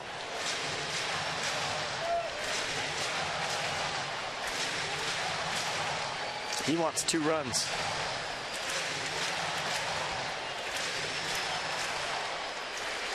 She's got something sticking out of her hat. You're right, FP. When you look at the signs these guys flash, the nose, the ear, the chest, the knee. And most of them are decoys. Here's the pitch to Rollins. That's outside. Belts usually bunt, but it's how you get to belt. I mean, sometimes you touch all the other signs but belt. Sometimes there's a starter and a stopper, meaning if I hit my hand, that's a starter. We're counting 1, 2, 3. 3 is a bunt, and then I'm going to stop with the other hand. I mean, there's a million. I could talk for an hour about signs at third base, but generally speaking, at the highest level, they're pretty simple because you want your players to get them and not to think too hard while they're hitting. Here's the 1-2, and he strikes out Jimmy Rollins. That's 8 for Max Scherzer. No bigger than that strikeout to end the Dodger threat in the top of the 6th. 1-0 Dodgers as we go to bottom half of inning number 6.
Matt Williams and also pitching coach Steve McCatty. He's allowed the Dodgers 7 hits today, the 1 run in that 4th inning. The difference. It's time for Yellowwood bringing the lumber, and we're going to show you the only hit of the day for the Nationals, the Michael Taylor single in the bottom of the 3rd inning. Zach Greinke's been on point, a lot like Clayton Kershaw today, a lot like Max Scherzer today. And there's the lone single. A walk to Bryce Harper in the 4th. The 2 base runners today for the Nats against a stingy Zach Greinke. So it's Michael A. Taylor to face Greinke, then Max Scherzer. And back to the top of the lineup with Yunel Escobar. 1 for 1. That's the 1 national hit for the young guy, Michael A. Taylor. So 40 2/3 scoreless inning streak for Zach Greinke. He is an out shy of tying Clayton Kershaw for 3rd all-time, in the Dodgers list. He's already 4th. 40 2/3.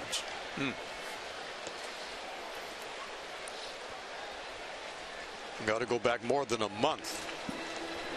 Last time somebody scored in Grandal. Comes out in front of the plate, and they're going to have the Dodger trainer come out and take a look at him quickly. That's a direct hit right in the chin.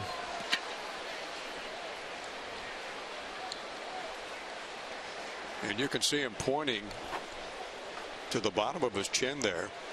And I can see the sweat dripping off his face too. Home plate umpire Bill Mueller there. Don Mattingly. And he's going to come out of this ball game.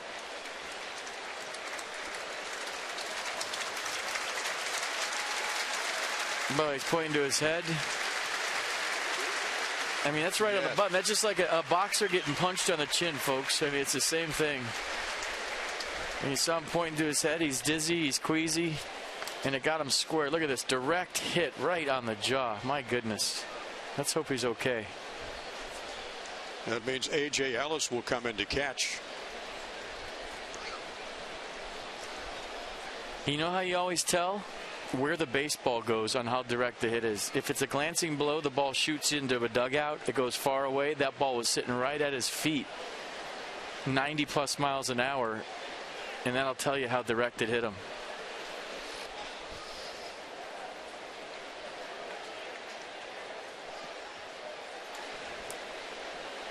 So Zach Greinke waiting patiently as they take a look at Grandal.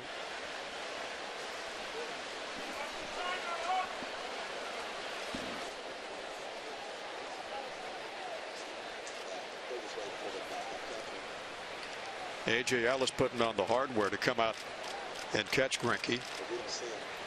Is he in the bullpen? Is where I'm looking.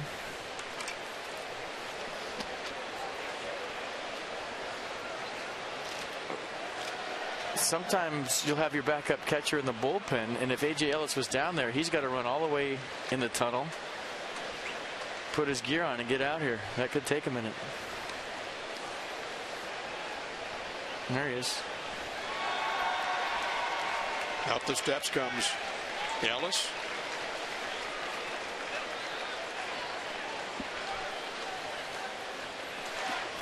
And Greinke heads for the mound. A little catch with Cayaspo at third base to loosen him up. And Ellis takes over from Yasmani Grandal, who took one on the chin.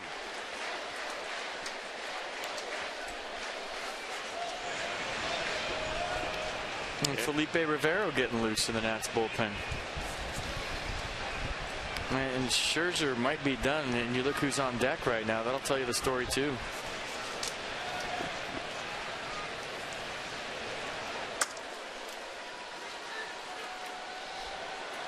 Only base hit the Nats have is Michael A. Taylor with a single in the third inning. Greinke struck out 7, walked 1. And he is facing the Nationals here in the bottom of the 6th inning.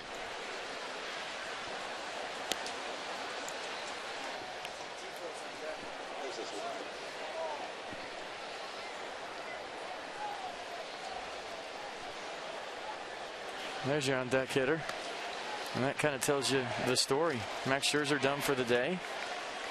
And Matt Williams going to his bench.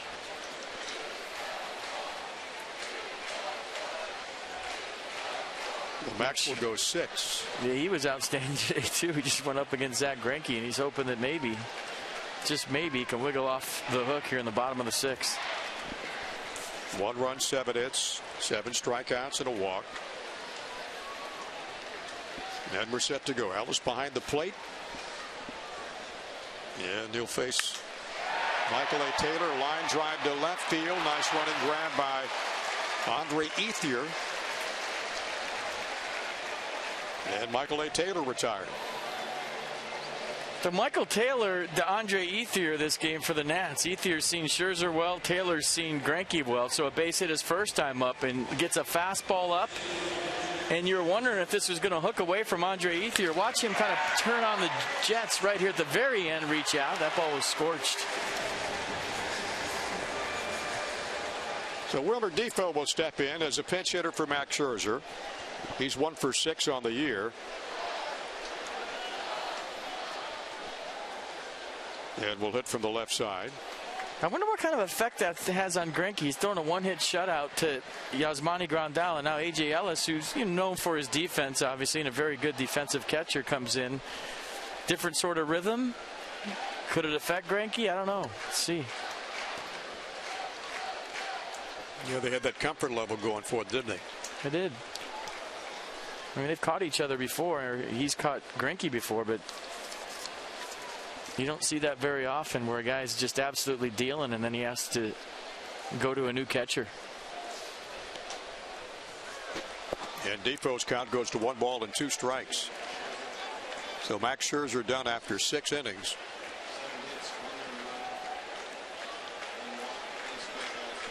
Last time he went 6 was the 2nd start of the year against Philadelphia. And you got to wonder also, FP, about the heat conditions taking its toll. Well, definitely on all the players today, but especially the pitchers. And I wondered in the first inning how Zach Greinke would deal with the heat. But he's done fine. Scherzer 98 pitches, 70 strikes.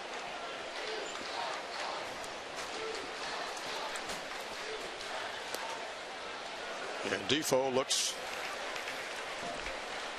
Pitch outside, 2 balls and 2 strikes.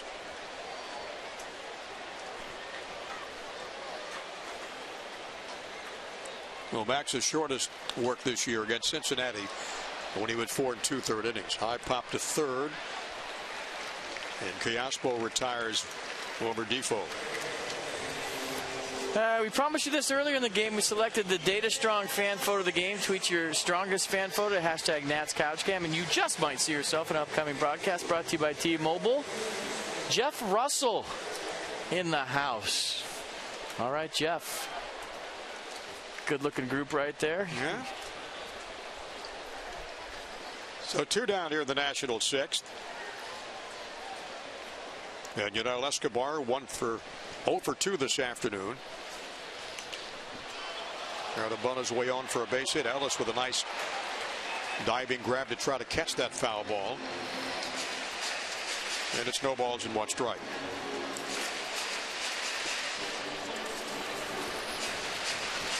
All right, saw Alberto Kiaspo back, tried to get the bunt down to third base, and A.J. Ellis welcomed the ball game. Escobar in this homestand so far against the Dodgers, 3 for 11. That's just trying to manufacture some base runners.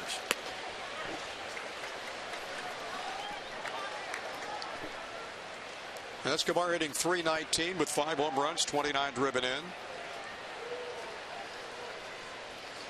And Greinke wasting no time delivers. The outside. Counts at 2-1. Pitch number 77 coming. 48 strikes, 28 balls. Well, Greinke has thrown 21 pitches less than Max Scherzer threw in this heat.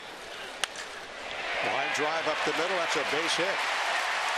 Escobar is on with 2 down in the 6th. The Nats have their second base hit of the afternoon. And their second hard hit ball this inning. First Michael Taylor, then Yunel Escobar, and a pretty good at bat. And let's keep an eye on the Greinke fastball. That's two elevated fastballs in this inning. One to Taylor, now one to Escobar. And the first sign of fatigue is when a guy starts getting the fastball belt high, and that's two in this inning. Well, possibly Greinke feeling the same effects of the heat that we saw Max Scherzer have to go through. Escobar lead on first base. Espinosa swing and a miss. Escobar, the Nats' third base runner.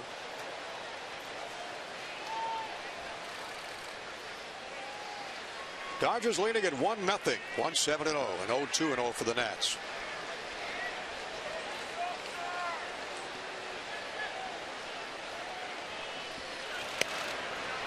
And that ball high. It was up too. Yeah. He's been throwing that pitch down in a way. That one had elevation.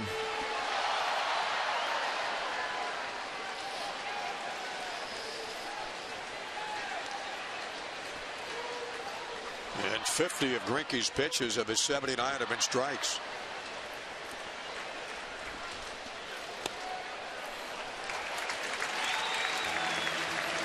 And Greinke misses again. And you're watching him wipe the sweat, his forearms on his pants after every pitch. Now he's using the rosin bag.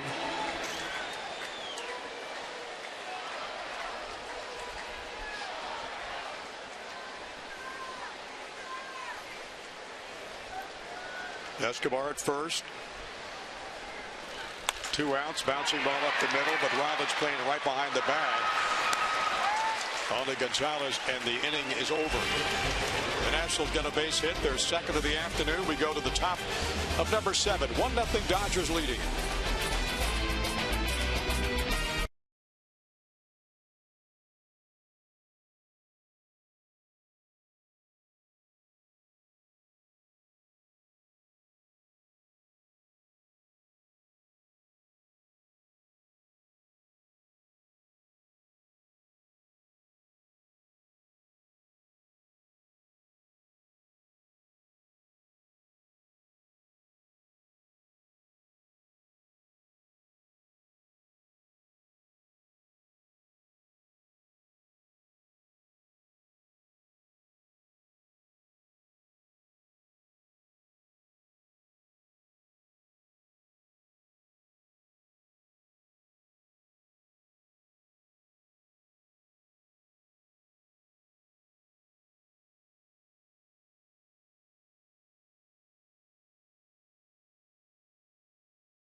Minor league report, PNC Bank for the Achiever in You.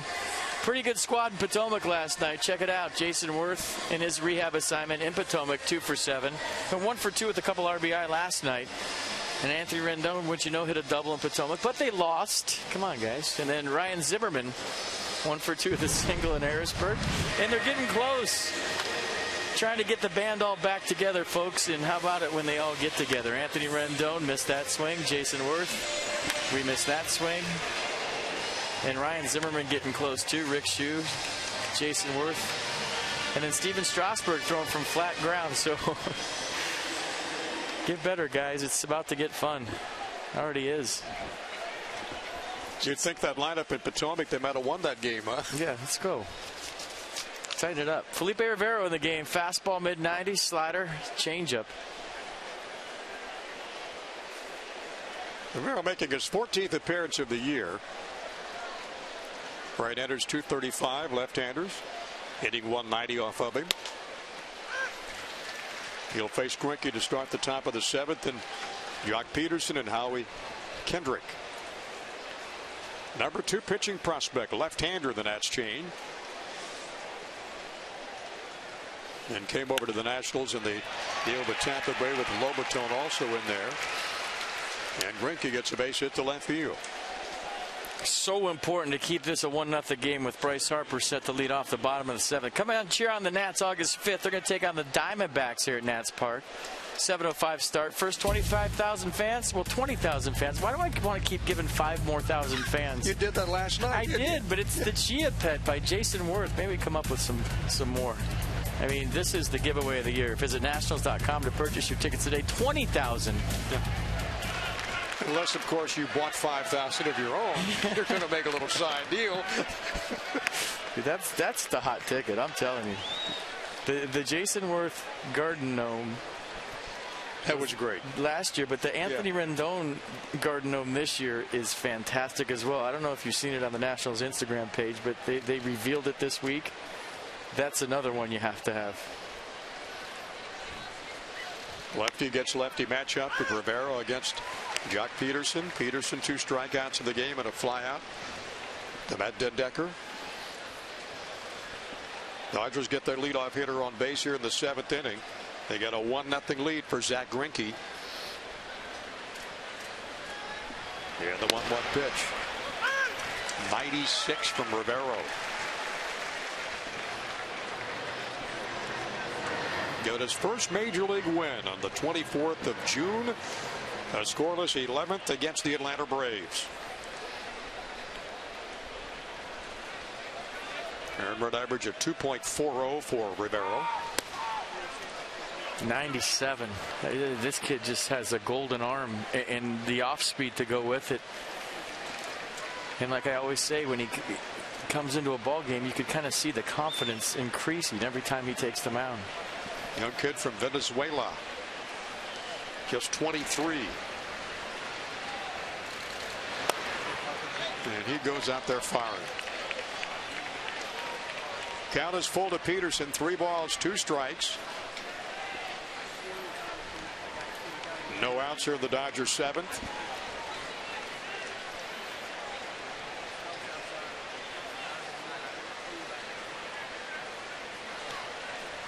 And a chuck of Greinke down at first. And Peterson, a line drive to right. Harper on the run.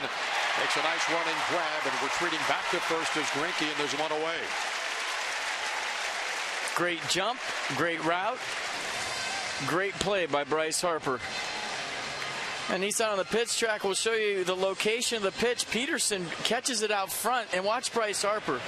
I always say the key is being ready for the baseball, and since opening day, he's played a good right field as anybody in baseball.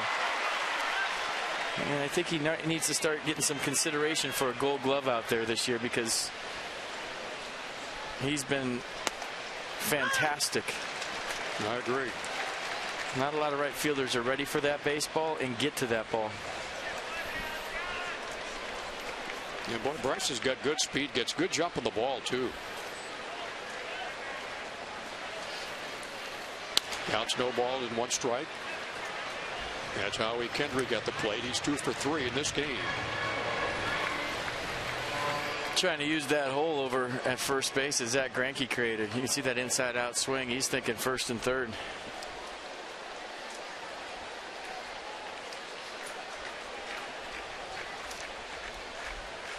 Rivera in professional baseball now in his 6th year. Started off at age 17. And the counts 1-2 to Howie Kendrick. Rivera with 11 pitches out of the bullpen and 7 strikes.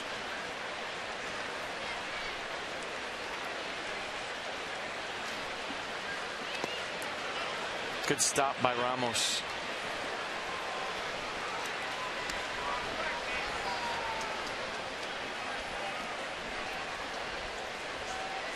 Rivera spent last year with Harrisburg and some time with Hagerstown.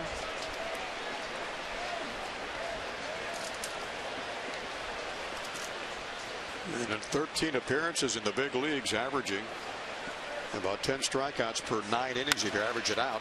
There's a bouncing ball slowly hit to Escobar. Got to hurry on the run for Robinson, and he beats it out. Robinson had to come off the bag to get the grab.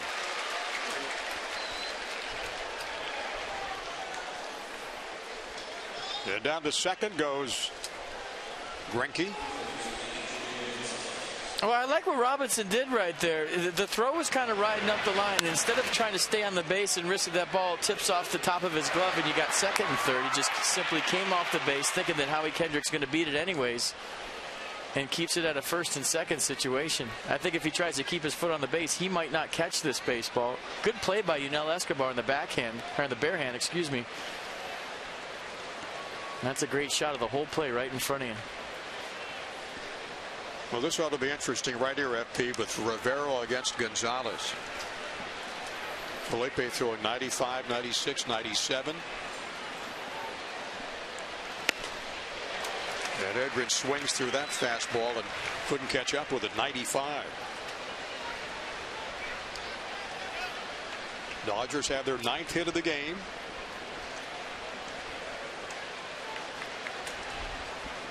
Runners at first and second with 2 down, one away.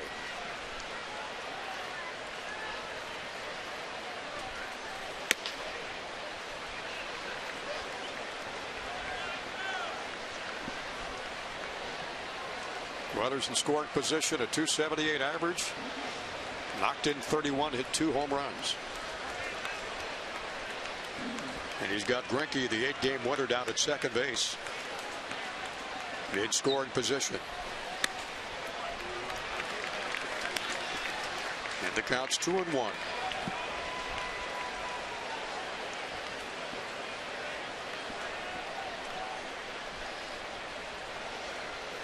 Gonzalez a 1-for-3 afternoon. With a single the first time he faced Max Scherzer in the first inning. And a swing and a miss.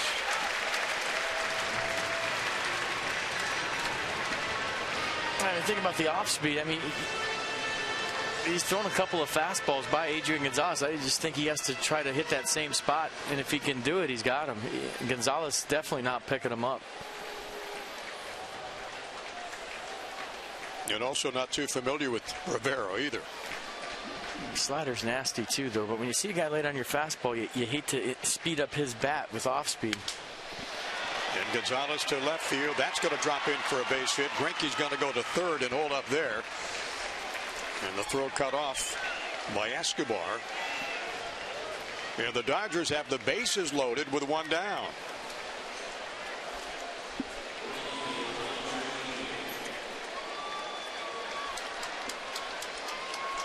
Not a bad pitch. Jammed him with the fastball. Inside out swing by Gonzalez. Just dumped it over the head of Ian Desmond, and the Dodgers in business. And you're thinking this might be Felipe Rivero's last hitter, with A.J. Ellis, the right-hander, on deck, and Aaron Barrett getting loose in the Nats bullpen. Definitely going for the strikeout right here, right now. Ethier last 2 times up, a double and a single. And nowhere to put him.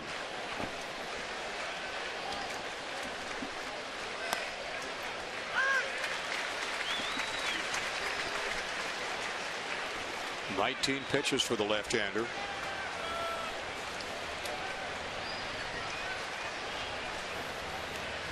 Kendrick down at second, Greinke at third, Adrian Gonzalez at first. That caught the inside corner for strike 2. Not his best slider, but it worked. Stole strike 1 with the first pitch slider, goes with it again. It just broke enough to catch the inside corner. And now you wonder if they're going to go fastball up or maybe another slider off the plate away. See what they decide. The Dodger catcher A.J. Ellis is next, hoping for an opportunity. That pitch fouled out of play. Count is no balls, 2 strikes to Andre Ethier. Dodgers hanging on to a 1-0 lead. We're in the top of the 7th.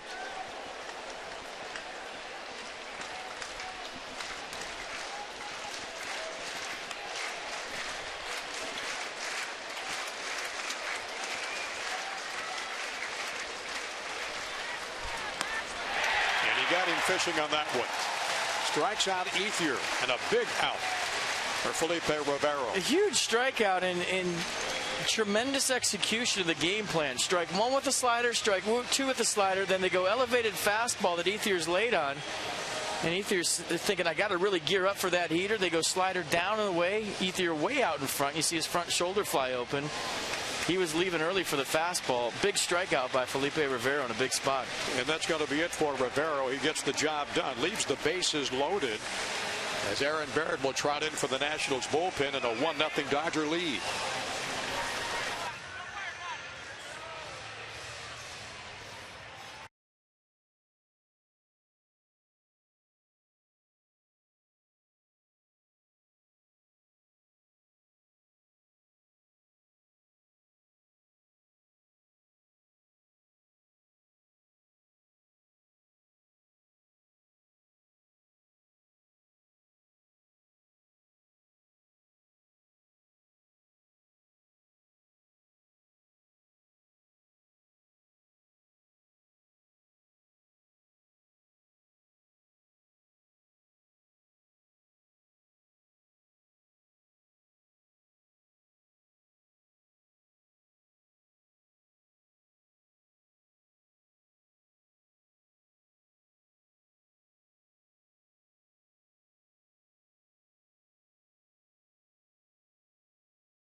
July 21st, Nats versus Mets, 7:05 start.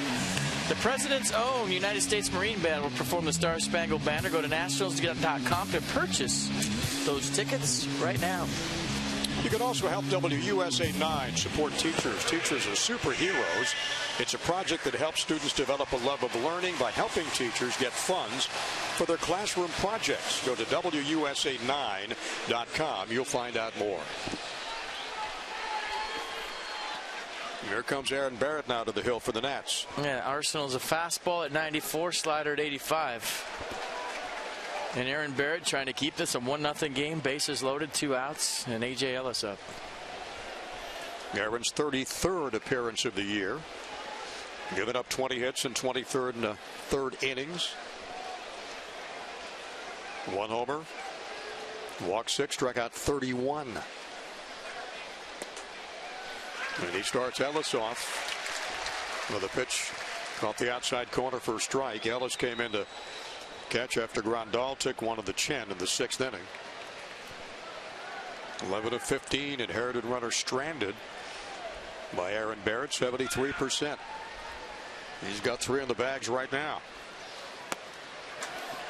Obviously a big situation in this ballgame, top of the 7th inning, but Zach Greinke hasn't had any rest this inning. He's been on base the whole time. If you can get out of this with a 1-0 lead, you're thinking, if you're Matt Williams, maybe you have a chance in the bottom of the 7th with Bryce Harper leading off. So huge sequence in this game. Greinke hasn't sat down. He hasn't had a chance to get a drink. He's been standing on the pillows the whole inning. He led off the inning with a base hit. And he's at 3rd. Normally, I wouldn't say a big deal, but on a warm day like today when he's been out there working hard, I think, I don't know, maybe I'm reaching, but I think it might I don't think so. Have an effect. Yeah, I think you're right. Barrett looks in for the sign from Ramos. The count's 2-1. 94 with a fastball. That's strike 2. So 2 balls, 2 strikes, 2 out, 3 on. 1-0 game, and A.J. Ellis tries to keep it going for the Dodgers. And Barrett trying to shut him down.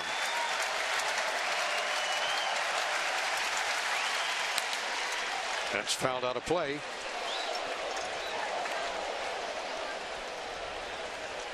Barrett's given up 12 runs, all earned, a home run. Hit a batter. Opponent's hitting only .225 off him. With a record of 3-2.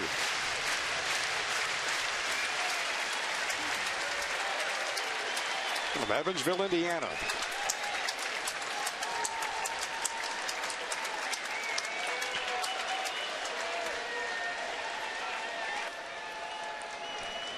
Max Scherzer went 6 innings. Rivero 2/3 of an inning. And now Barrett trying to close this out.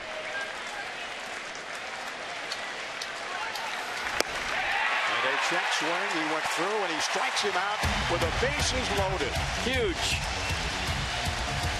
What a job by Aaron Barrett to come in. We've got the 7th inning, Hyundai 7th inning stretch coming up. And Bryce Harper leads it off for the Nationals as the Dodgers hold on, clinging to a 1-0 lead over Washington.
and may not be reproduced or retransmitted in any form.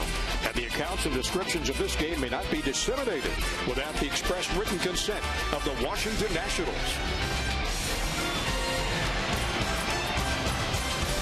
Welcome back, everybody. Johnny Holiday along with F.P. Santangelo. We go to the bottom half of the seventh here for the Nationals. And they got a 1-0 hole they try to climb out of. It's time for a UMUC moment in history. This brought to you by the University of Maryland University College. 1910, July 19th. Who can't forget this day? Cy Young wins his 500th game when the Naps beat the Senators in 11 innings at American League Park 5-4. All right. 511 wins in 22 seasons. I think it's appropriate to mention Cy Young with the pitchers we've seen here. Zach Greinke won a Cy Young, Clayton Kershaw, 3 Cy Youngs, and Max Scherzer has won one himself. So a lot of Cy Youngs on display in this series. FP, you talked about maybe the weather taking an effect on Greinke out there in the base paths. He led off with a base hit in that 7th inning. He was out there for 16 minutes. In the top of the 7th. Well, this matchup interesting in a lot of reasons. He can't pitch around Bryce Harper here. It's a 1-0 ball game, bottom of the 7th.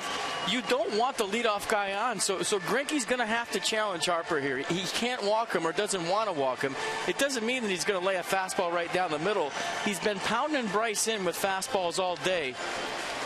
So kind of a predicament for Greinke. You don't want to let Bryce Harper beat you, but up 1-0 the bottom of the 7th, you can't have the leadoff man on. So here we go. Bryce Harper, his career against Zach Greinke is now 1 for 4. Bryce in this game struck out in the first. Actually 1 for 5. He walked the second time up today. He will lead off the bottom half of the 7th inning. Then Robinson and Ramos to follow. So it was a pitch around last time. Greinke threw a high fastball 94. Bryce Harper fouled it back. Then he change up, curveball, change up, walked him.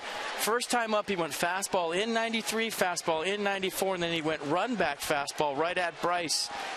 And it came back to catch the inside corner for strike 3. So those are the 2 at-bats between these two here today. And here goes number 3, and he starts it off with a changeup. Well, we saw what Bryce did to Kenley Jansen yesterday with a 2-run homer. They get the Nats within 2 runs, striking distance in the 4-2 loss. Bryce with a phenomenal season going, .336 average. Last night's home run, the 27th of his season, as he continues to pad his numbers. That's a generous strike right there for strike 1. Bill Miller making the calls behind the plate today. So it's a count of 1 ball, 1 strike to Bryce Harper. Greinke delivers. Had a notion and took that for a ball.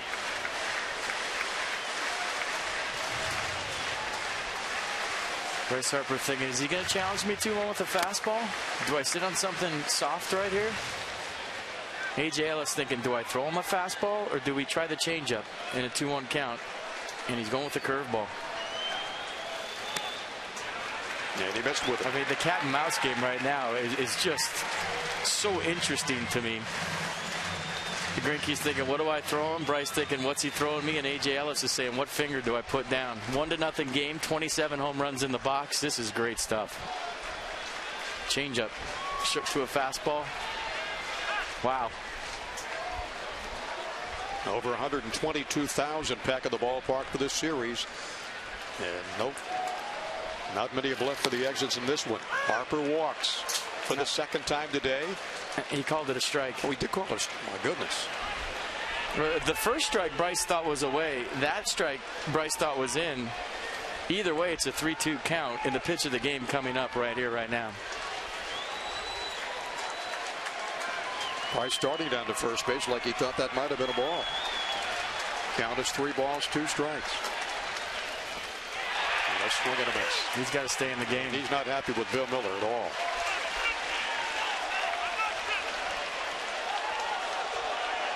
Harper strikes out for the 2nd time. We'll show you the sequence, and we'll see what Bryce Harper's frustrated about. I think the first strike away is the one that started this whole thing right here. That's very generous outside on pitch track. Then curveball from Greinke, another curveball from Greinke, and then he goes fastball in, that off the plate on pitch track, and then Bryce frustrated by the 2 strike calls, thinking he had walked to lead off the 7th. Swings at a curveball in the dirt. First strike 3, and you saw the frustration afterwards, and after watching the replay, maybe you understand why. You're quite obvious. Robinson pops it up, and it's out of play. Greinke's got 8 strikeouts in the game. He's allowed only 2 hits. Clint Robinson 0 for 2 this afternoon. Wilson Ramos on deck.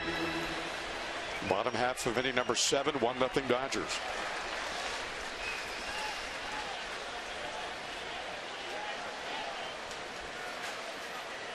I'll tell you what, that whole sequence, just fascinating strategy in a 1-0 game in the bottom of the 7th. I mean, what do you do to a guy like Bryce Harper? You can't pitch around him. You have to make him hit your pitch. You paint 2 fastballs and get the benefit of the doubt because you've been around the strike zone all day, and then you go 3-2 curveball for strike 3. I mean, basically, in a nutshell, that's just good stuff. If you like baseball strategy and like 1-0 games and pitchers duels, that's as good as it gets for me. Yeah, you got a great one watching today with these 2 guys. And Greinke and Scherzer starting off. Robinson behind in the count, 1 ball, 2 strikes. 1 away. And he ropes a shot to right, got a drop in front of Puig for the base hit. That's 3rd.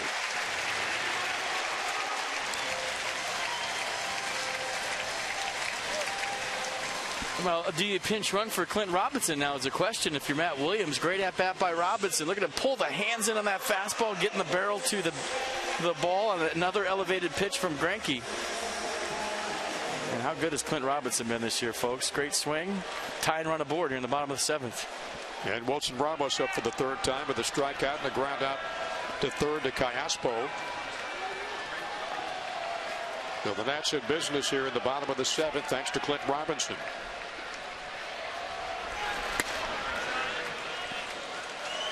After a 16-minute top of the inning, with Greinke on base after leading off for the base hit the entire 16 minutes. He has thrown 93 pitches now.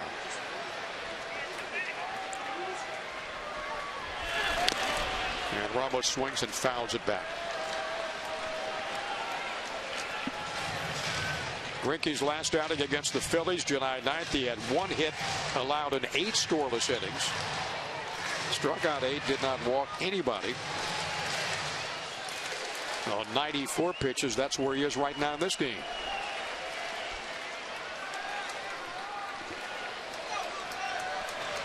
Ramos trying to keep it going.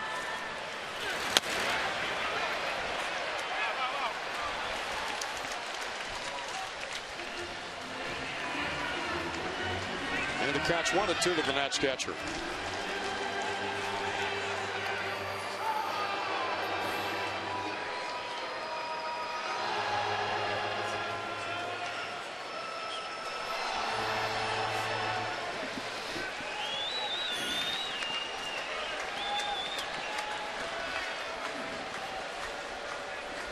All the wheels turning now. FPs were winding down the last couple of innings.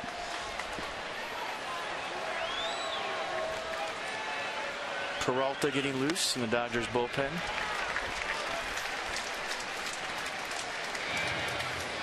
And Ramos count 2 balls, 2 strikes.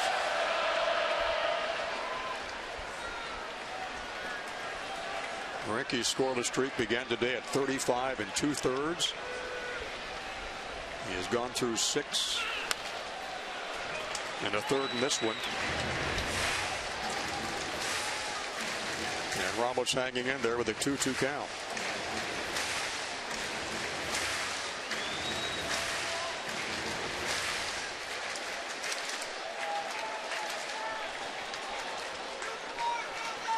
Season high 111 for Greinke with the pitches. And Ramos in frustration breaks the bat. And that's 9 Greinke strikeouts. The Peanuts are at the Fitz August 1st and 2nd for Goonies night and Mike Cameron's induction in the Hall of Fame. For all your tickets and promotional information, visit PotomacNationals.com. So Matt Dimdecker is 0 for 2, tries to keep it alive here in the 7th.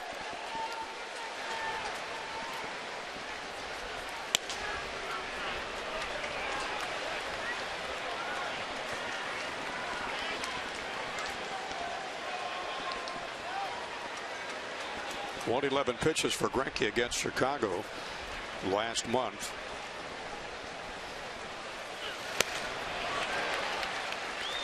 Nasty changeup at 89. Pitch number 100 from Zach Greinke. One of the better changeups he's thrown today.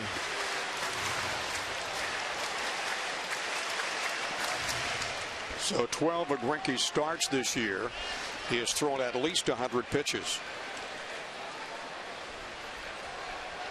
And showing no signs of letting up. That ball sails outside for ball 2. But Robinson at first after the Nationals' 3rd hit. Escobar's got 1. Robinson's got 1. Taylor had the first one in the 3rd. And that's been it. 3 off Kershaw last night. 3 off Greinke today.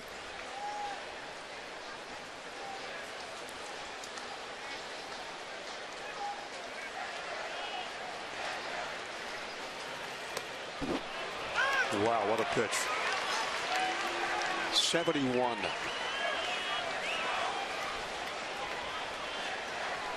Well, he's got the Evis curveball. It's something he used to throw a lot. And he hasn't really featured it this much as in past years. He's only thrown it 8% of the time. And you see a perfect example right there of what I'm talking about. 71 miles an hour. Dimdecker bouncing ball down to first. Gonzalez has it. Steps on the bag unassisted, and the Nats are retired in the 7th inning. We go to the top of the 8th. Dodgers 1 and the Nationals nothing.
Broad with our military salute.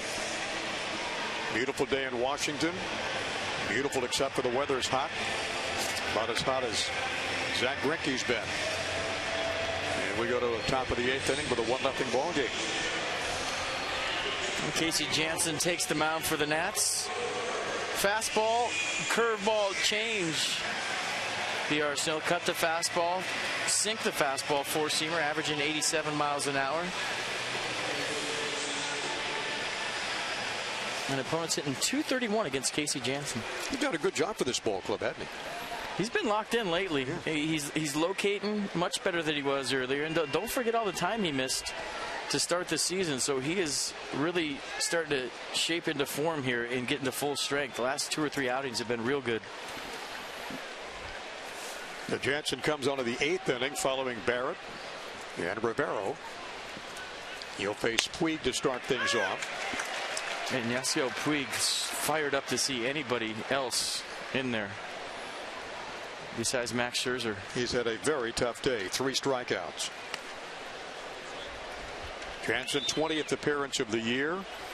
Walked 2 and struck out 10. Now the opponent's batting average at .231.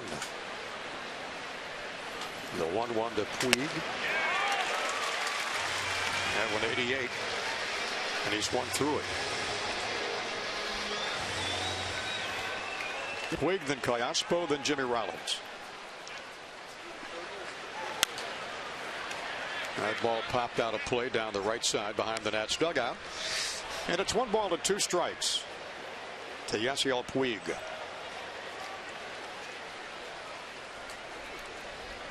That last inning for Greinke, the most pitches he's thrown in this game, and it's single inning, 22.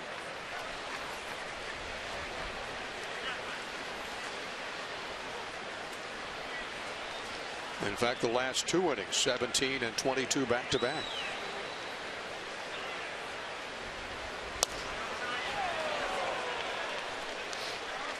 And the count to Puig is 2 balls, 2 strikes.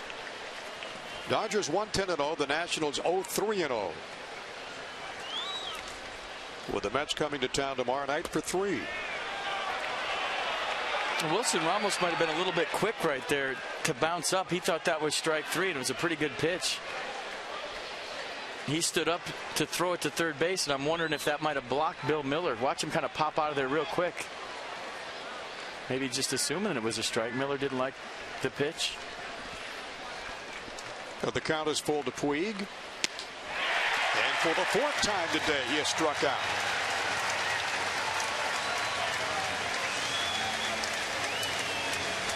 Well, a nice sequence right here. Casey Janssen hitting his spots, and then he just goes what looked like a cutter that might have backed up past Yasiel Puig for his 4th strikeout.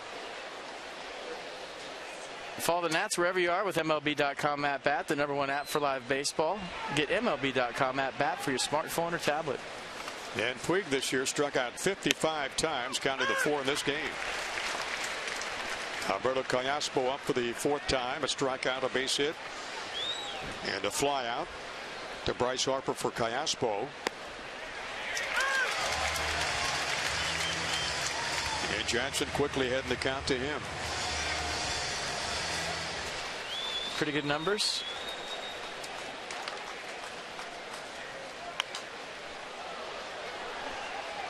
And Jansen quickly heading the count. No balls, 2 strikes.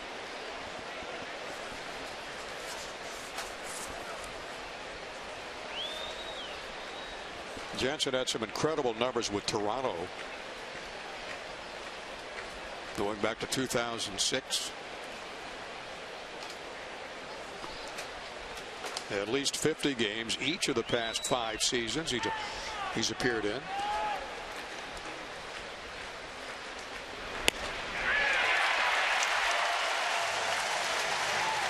Oh, back-to-back strikeout. Puig is gone. Callaspo's gone.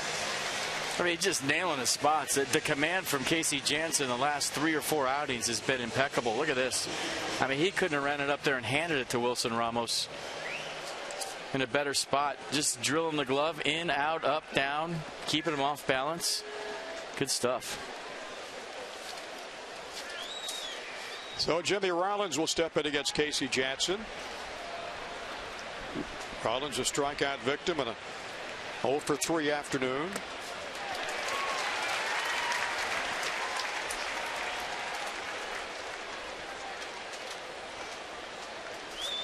And Justin Turner on deck.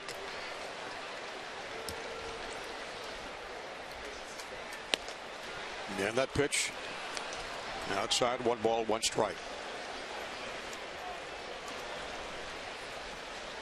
Rollins hitting .207 now.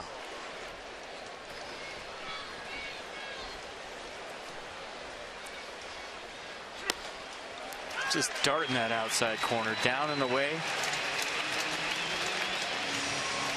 Keeping the ball down, working quick, and confidence building.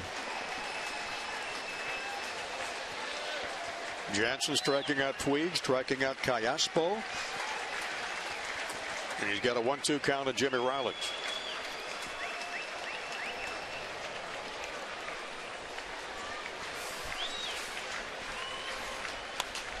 And Rollins pops it up in foul territory. Desmond running over, calling off Escobar, and Ian will make the catch, tosses it up to the stands, and Desmond leads off the Nationals bottom half of the 8th inning. LA leading it 1-0.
1-0 still. Dodgers on top, bottom of the 8th inning. Nats with 6 outs left to play with.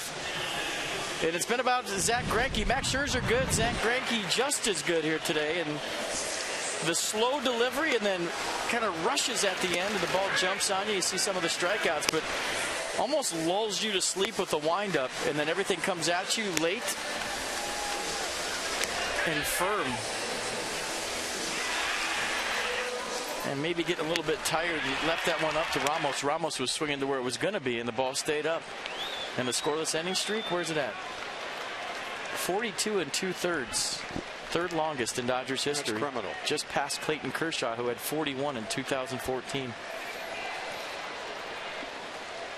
Ian Desmond 0 for 2. The strikeout, the foul out. Desi at 205, trying to really get on track and stay on track the second half of the season. And he swings and misses. Taylor on deck. That was a changeup, but it was elevated too. And Greinke with tremendous command today. He's only walked one national. Just didn't walk anybody.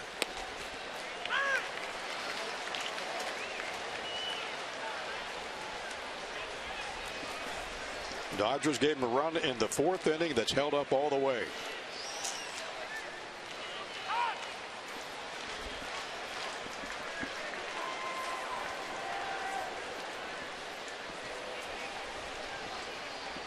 Zach's 8-2. Earned run average leads the major leagues at 1.39.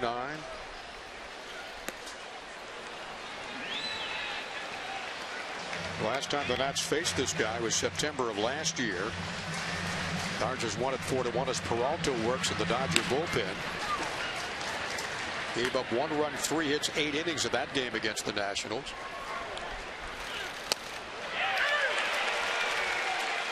And he has struck out his 10th Nat batter.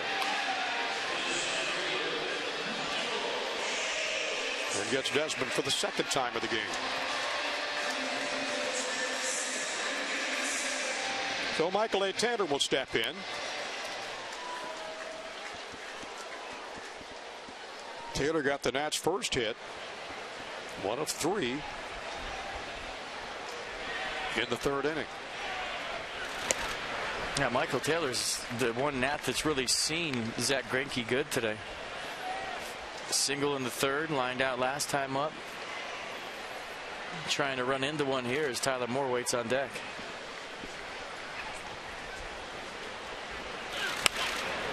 And Taylor fouls it back out of play.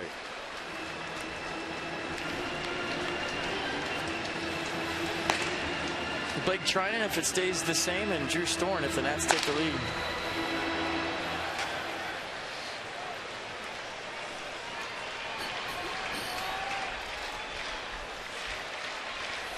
Base runners today, as it was last night against Kershaw, mighty, mighty scarce.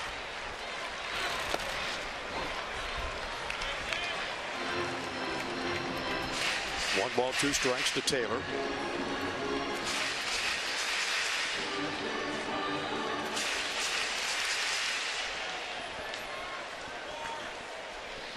No Tyler Moore on deck.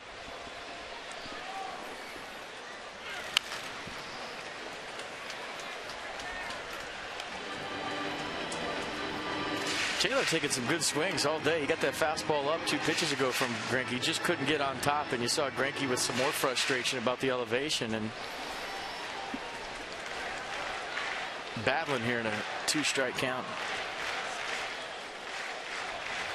I think Bryce Harper put it best last night when he tipped his cap to Kershaw. Said sometimes these other guys that you face are just on their game, and you got to give them credit. Well, that's what we were saying yesterday. Every once in a while, you got to tip your cap. It's the guys with a 6 ERA that throw a 2-hit shutout against you when you really have trouble tipping your cap. But when it's the elite pitchers and they do it, well, okay, that's baseball. And the 2-2 pitch to Taylor fouls it off down the 3rd base line. Counts even at 2 balls, 2 strikes. We're in the bottom of the 8th inning here at Nationals Park. 40,000 plus on hand, 122,000. plus for this weekend series. Best in the West and the best in the East.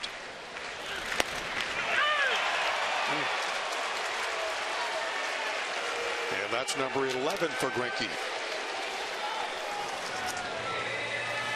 And Michael Taylor thought this was inside. You could tell by the reaction. You look where Ellis caught that ball.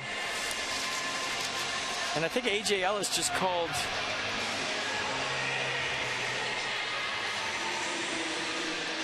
Rick Honeycutt out to the mound. He looked into the dugout emotion with his glove, and he said, come out here. And I don't know if he needs a break, a 20-second timeout, or what.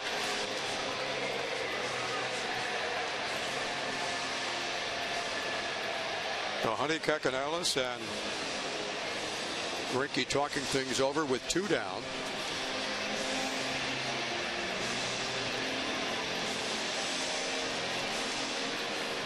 Let's check this one out on Pitch Track. What did it think about it? Wow. And you see the frustration from Taylor. Now, Greinke racking up a season high in strikeouts today. Previous high was 9 against the Braves, May 27th. He has surpassed that today. And Tyler Moore tries to get something going here in the last of the 8th.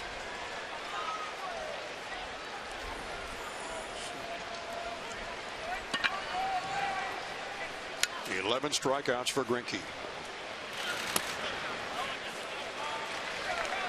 Well, the bench did it in the first game of the series. They sure did. Can the bench do it again today here in a 2-0 count? Yeah, Matt Dendecker came through big time. 116 pitches on the hottest day of the year for Zach Greinke. Season high. 117. And I think that's why A.J. Ellis called Rick Honeycutt out. Honeycutt wasn't planning on making a trip, but Ellis is telling him, hey, my guy's gassed. He needs a second. Smart move by the Dodgers catcher. Ellis in relief of Grandal behind the plate. And Moore stays alive, fouls it back, counts at 2-2 with 2 outs. Pitches by inning. 22 in the 7th, 17 in the 6th. 118.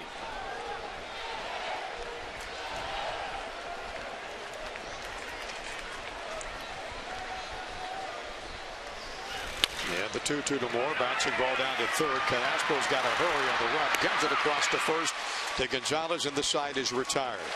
So it's a 1-2-3 8th inning. We go to the top of the 9th. Dodgers still with a 1-0 lead.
Beyond. And by Airlines for America, where airplanes land, opportunity takes off. Some cold beverages out at the Red Loft. Still 1-0 as we head to the top of the 9th inning. And just like we promised you earlier in the game, it's Miller time. Brought to you by Miller Lite. We'll show you the only run of this ball game.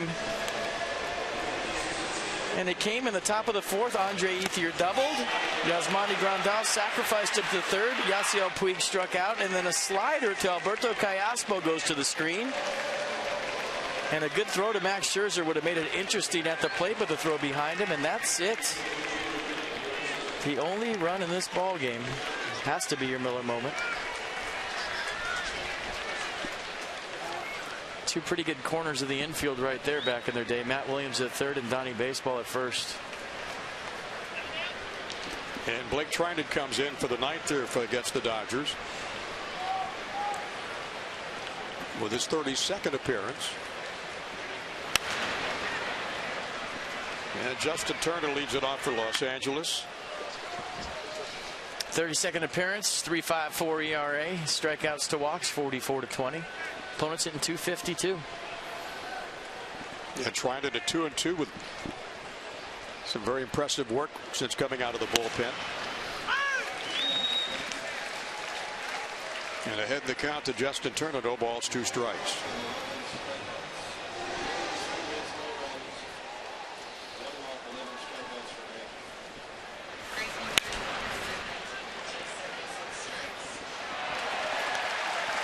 As you look ahead to the Nationals' ninth inning, you got Escobar and Espinoza, and Harper set to come up. We're in the top of the ninth, 1-0 Dodgers. And Kenley Jansen getting loose for the save opportunity. And don't forget Bryce Harper hit one in the upper deck. So very important to keep this a 1-0 game here in the top of the ninth. And Turner with a base hit to lead off this ninth inning.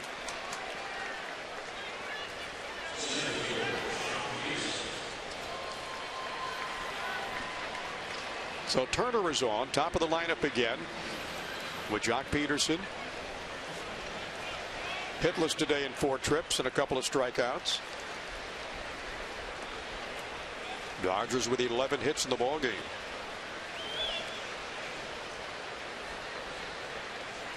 Now Trinan with a check of Turner at first.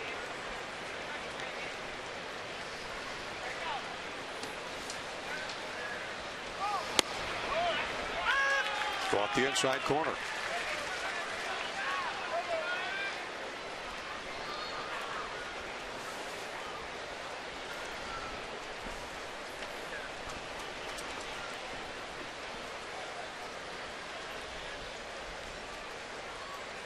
And the 0-1. Yeah, the count's even at 1-1. Tried at 14th among the relievers in the National League with 44 strikeouts. Last appearance against Baltimore went 1 2/3, swing and a miss. Boy, Jock Peterson is all or nothing, is he? I mean, he just lets it rip, and that might be why he's hitting .231, because his swing is better than a .231 average. Challenge fastball right there from Blake Trinan, and he was late. Peterson with 20 home runs.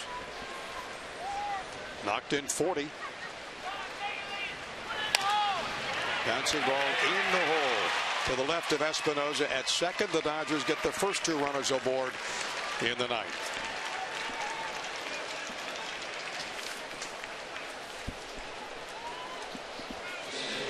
With nobody on, Howie Kendrick will step to the plate.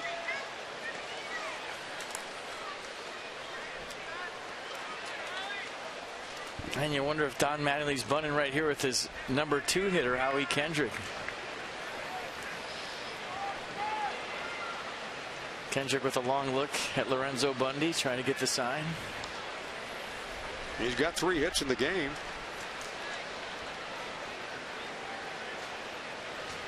Three for 4 for Kendrick.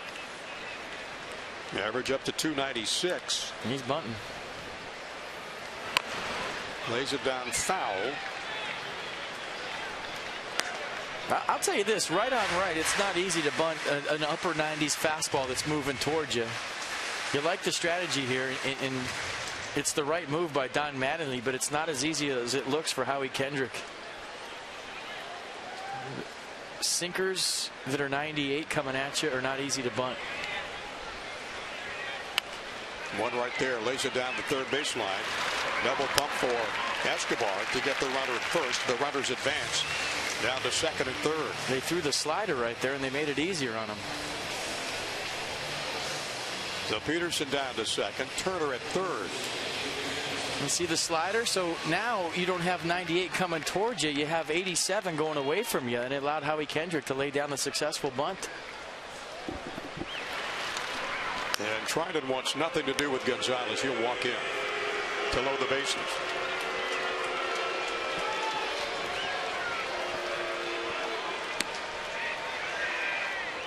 Gonzalez a 2-for-4 day.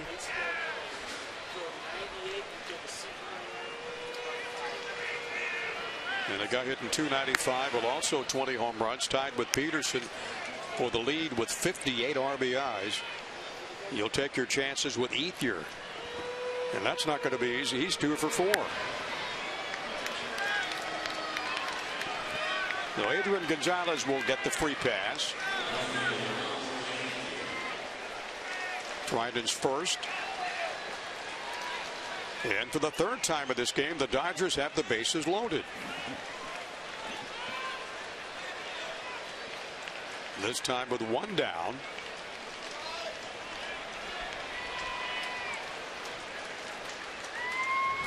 Now let's see what Ethier can do against Blake Trinan.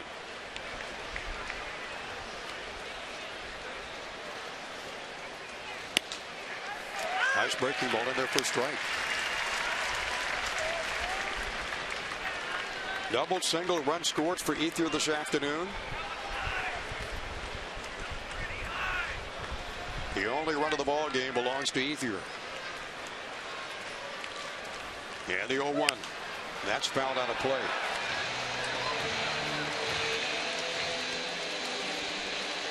And Trinan obviously going for the strikeout right here. You wonder if he's thinking about the slider.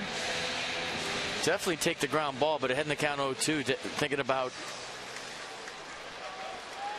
making his best pitch right here, right now. And Ramos with a sign. And here comes the 0-2. That ball foul. Right off his foot. And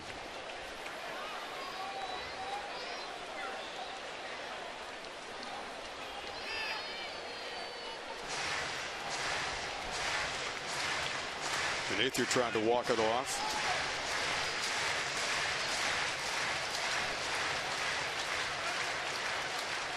Where to get him? Wow. Right there. Right off his toes.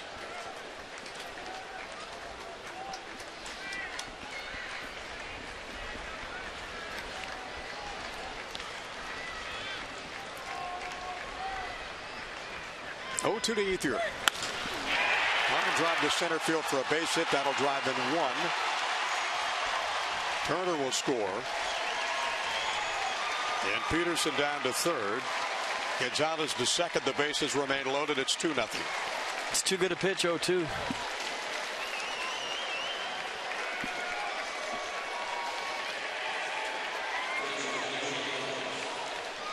So a 3-hit day for Andre Ethier. And gets the Dodgers' second run across. His 33rd of the year.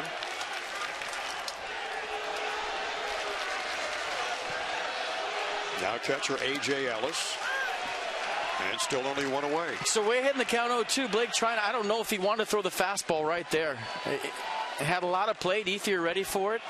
Had a few pitches to work with. And a nice piece hitting again by Andre Ethier, who's had a nice swing all day today. Third hit. Yeah, the Dodgers have their 13th of the game.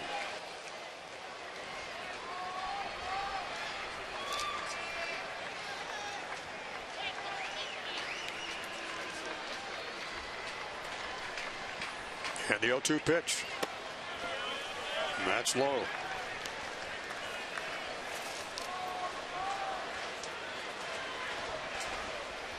No, for the 5th time in 9 games against the Nationals, the Dodgers have at least 13 hits in a game. And that's a big run here in the ninth inning. And he'll score another one. It'll be 3-0 Dodgers. Peterson in to score.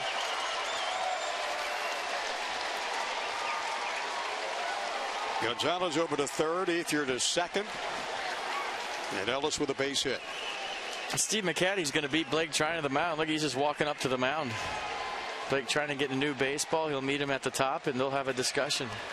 Good piece of hitting by A.J. Ellis, making this a 3-0 game, and the Dodgers with their 14th hit of the day.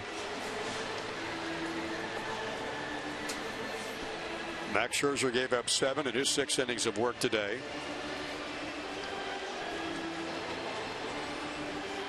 And coming up, some good ball games on the schedule. Mets tomorrow 7. Tuesday 7. 12:30 game on getaway day Wednesday, and then the Pirates. A 4-game set in Pittsburgh starting Thursday. And Yasiel Puig now the 7th Dodger batter here at the top of the 9th with 2 runs in. It pads the Dodger lead up to 3-0. After Puig, Callaspo.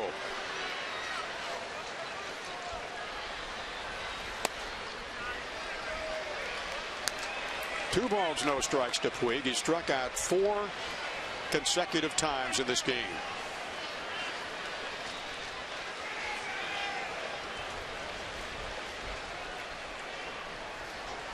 Blake Treinen facing his 7th batter of the inning. That's fouled back on the screen.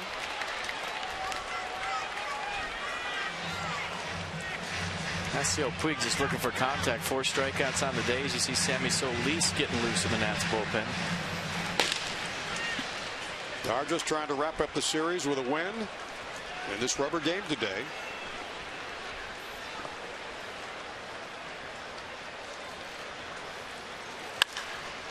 Bouncing ball foul down the third base line. Counts even at 2 balls, 2 strikes to Puig. AutoZone sacks are full with Gonzalez and Ethier and Ellis on the bases.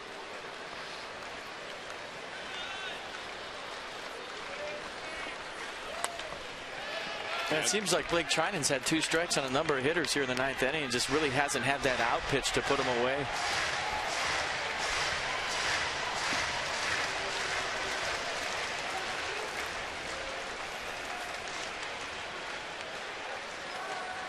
Treinen with a 2-2 pitch set to deliver to Puig. A shot past Escobar. That'll score 2 more Dodger runs, and it's 5-0.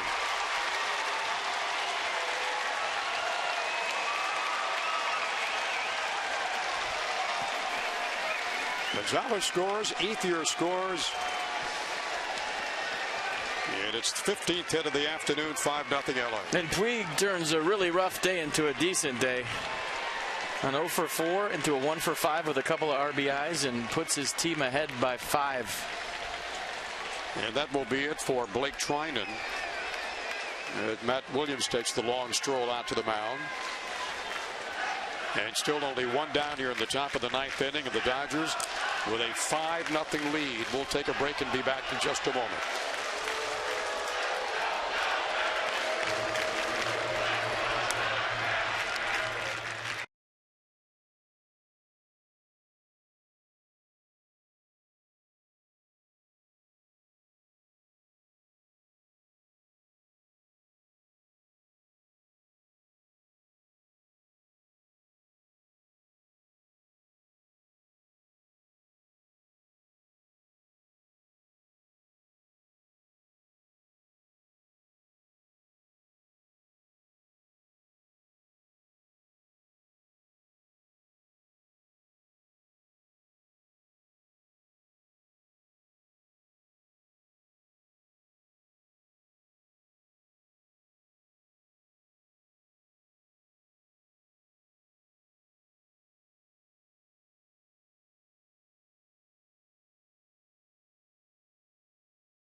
Dodgers. Runners on first and second, one out, top of the ninth. Remember, our Washington, D.C. Lexus dealers are donating $250 to the National Health System for every home run the Nats player hits this season. So keep them coming.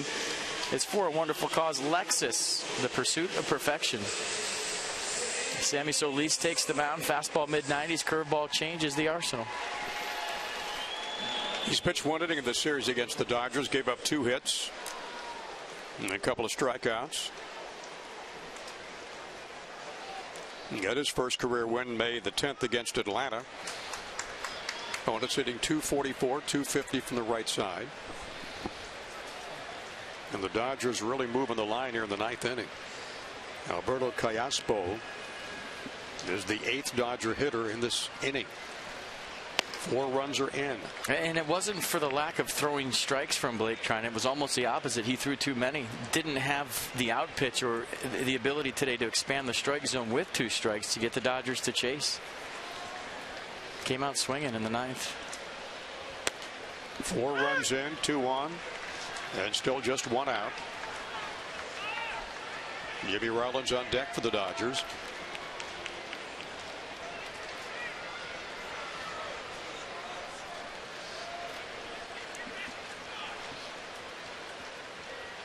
And Solis delivers the 1-1. That's inside.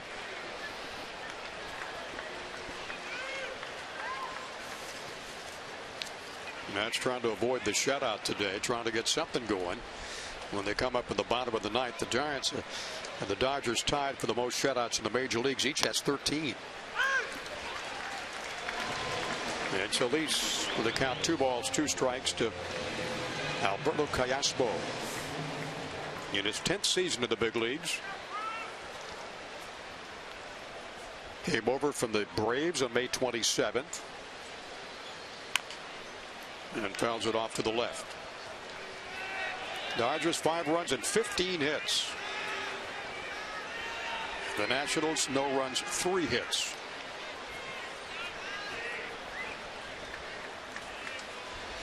And Sammy Solis now becomes the Nats' 6th pitcher of this game.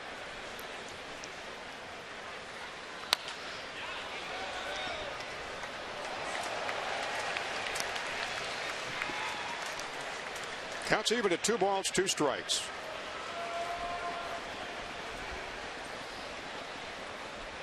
Ellis aboard and Puig aboard after those 2 RBIs for Puig, his first hit after 4 strikeouts.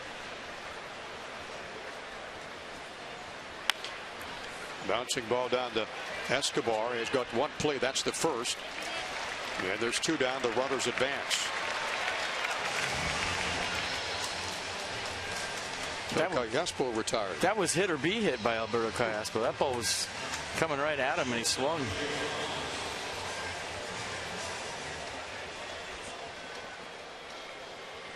So again, the Dodgers 2 runners in scoring position.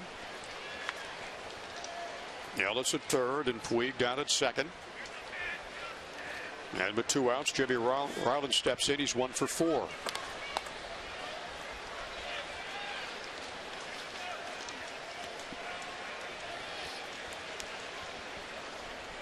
It's a crucial stretch of the season for the Nats with the pitching they're going to face, whether it be Harvey, DeGrom, and with the Mets. Syndergaard's going to pitch in that series too. Then you go to Pittsburgh with Cole and Burnett.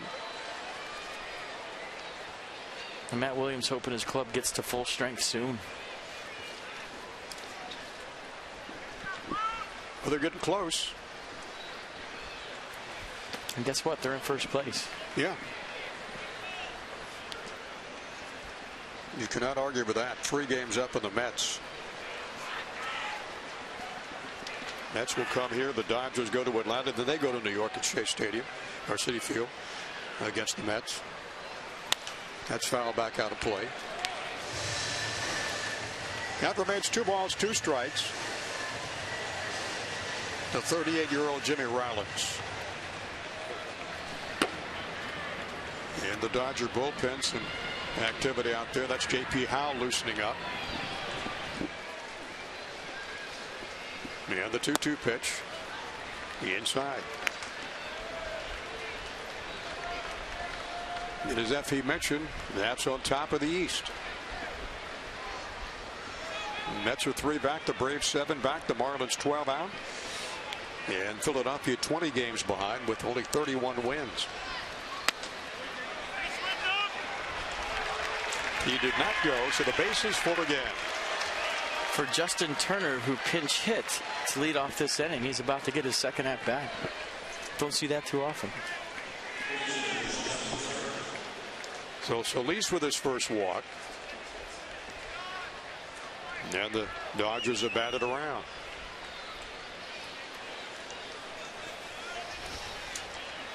Should be an interesting matchup in August when the Nats go to Los Angeles after the trade deadline. See what moves the Dodgers make, see what moves the Nats make. Wild pitch. Gets past Ramos and quickly covering the plate is Solis, and Wilson with good hustle going to hold Ellis down at third. And I think that's when teams start to separate after the trade deadline. When you start getting into the early part of August, if you're one of the elite teams, that's when you go. You know, you make your moves, you tinker where you need to tinker, you get your squad healthy, whether it's the Nats or whomever. And generally speaking, throughout the course of the season, that's when you see the good teams start to make their move. And you just mentioned get the team healthy. That's what the Nats have to do. Well, he showed you Jason Worth doing well in Potomac, Anthony Rendon doing well, Steven Strasburg feeling better. Zimmerman. That ball fouled out of play. And it counts 1 ball and 2 strikes.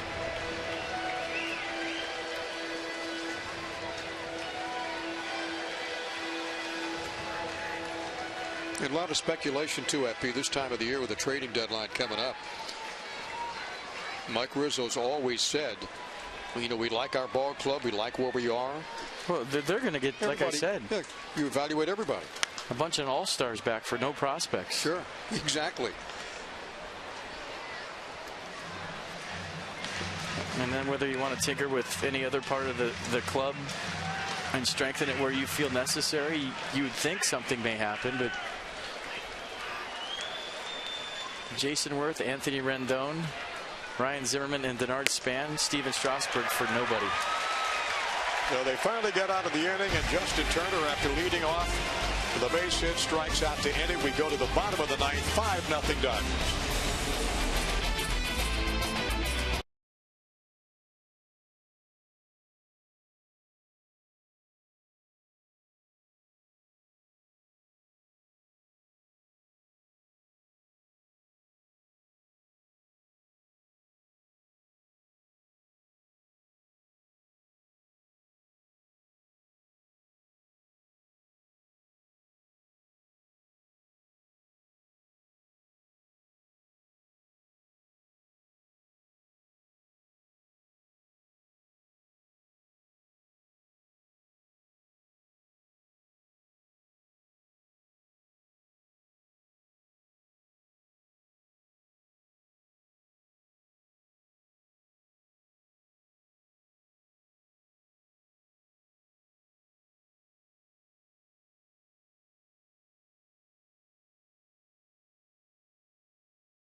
They do have one last at bat and really changed things. A great start by Zach Greinke, but those 4 runs hurt in the 9th inning. Certainly it hurts, and it's tough to come back from 1 run down against a club like the Dodgers. But this is one of those games. Zach Greinke in command from minute number 1. And we'll see if the Nationals can get something going in the bottom of the 9th, guys, and talk about this game and try to get some offense just like they did late going yesterday to try to get back in the contest. Nats Extra right around the corner. Johnny and FP. Okay, Byron, thank you very much. Nationals had 20 come from behind wins this year. Like to make that 21. Prairie Nationals walk care first. Blue Cross Blue Shield contributes $50 to support Girls on the Run DC. The Nats have drawn 273 walks for a total of $13 million. Care First Blue Cross Blue Shield encourages each of us. Hey, you got to exaggerate for effect to take that first step towards a healthier and more active lifestyle. I say you jacked it up quite a bit. Just a little bit. Yeah. JP Howell, there's the arsenal. Fastball, curveball change. Fastball at 87.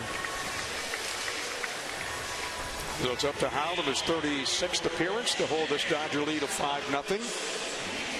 And Greinke would win his 9th of the year. But the Nationals hopefully will have something to say about that. Escobar, Espinoza, Harper. 1, 2, 3 hitters in the Nats lineup trying to get it going here in the last of the 9th inning.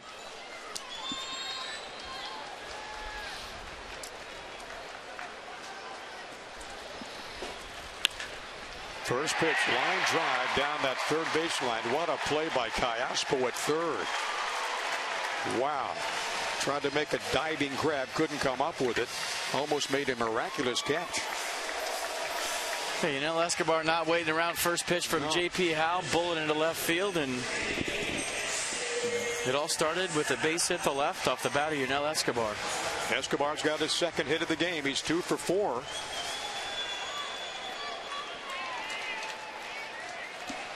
Now Danny Espinoza 0 for 3 afternoon. Now against J.P. Howell.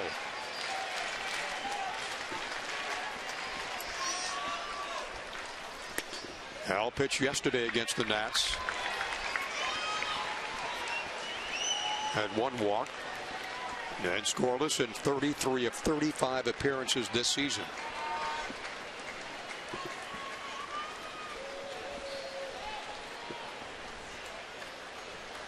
Escobar down at first.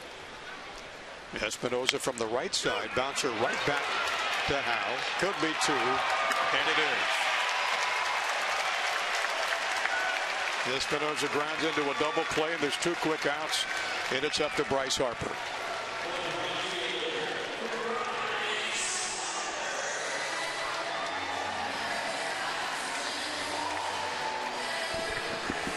Bryce 0 for 3, 0 for 2 this afternoon with a walk.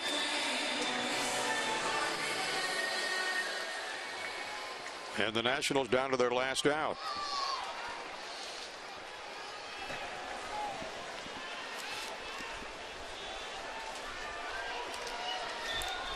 Byron Kerr, Phil Wood in for Ray Knight today. And that's extra coming up as soon as this game is over, which we hope will be some time from now. Bouncing ball up the middle, and Rollins over at short, fields it and throws it to who? I don't know. In the camera well. Should be a base hit. Jimmy Rollins had a long way to go from center field. Tried to get rid of it quick. Bryce Harper hustling down the line. So Bryce doing a nice job of turning an 0 for 2 into a 1 for 3. You see Rollins getting rid of it quick. But that one nowhere near Adrian Gonzalez. He couldn't even move to get it. So the Nets have their 5th hit of the afternoon. It'll set the stage for Clint Robinson. And Clint's got one of the 5 base knocks. And Bryce down to second base on that overthrow.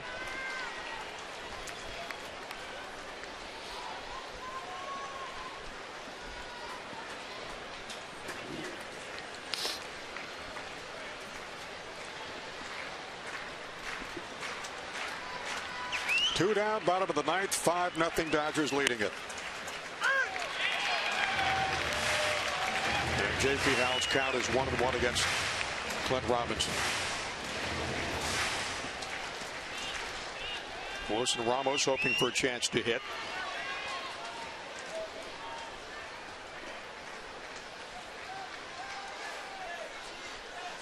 And the pitch outside.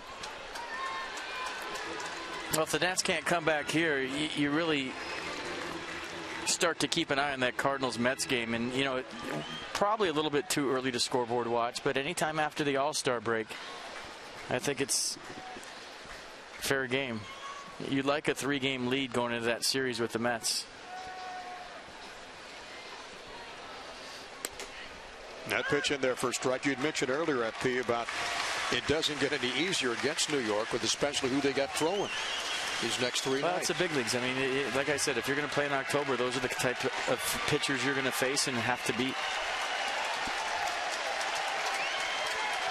And if you face the Dodgers later on, you got to face Greinke, you got to face Kershaw. That's fouled out of play, and Clint Robinson still up and stays alive. 2 balls, 2 strikes, 2 out. And Bryce Harper down at second.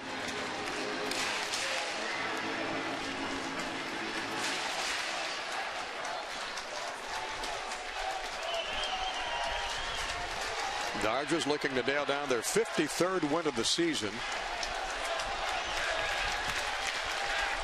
And they're 20th away from Dodger Stadium.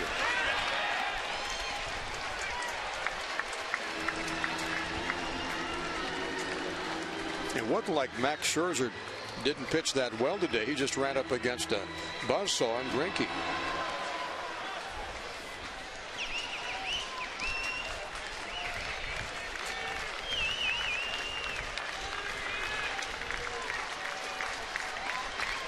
And the count's full. Rollins, the long throw to first. And the ball game is over. So the Dodgers have won it by a score of 5-0, a 4-run top of the 9th for LA, and they take 2 out of 3 in this series. For FP Santangelo, Johnny Holiday in for Bob Carpenter. Bob is back again tomorrow night as the Mets come to town for a 3-game series against the Nats here at Nats Park. With our final score once again, the Los Angeles Dodgers winning it by a score of 5-0. Zach Greinke gets the win, his 9th of the season. Thanks for joining us, everybody, in a very hot and humid day in Nats Park in Washington. The Dodgers can celebrate the win. This has been a presentation of Massive. Stick around now for Nats Extra coming up next. The game time, 3 hours.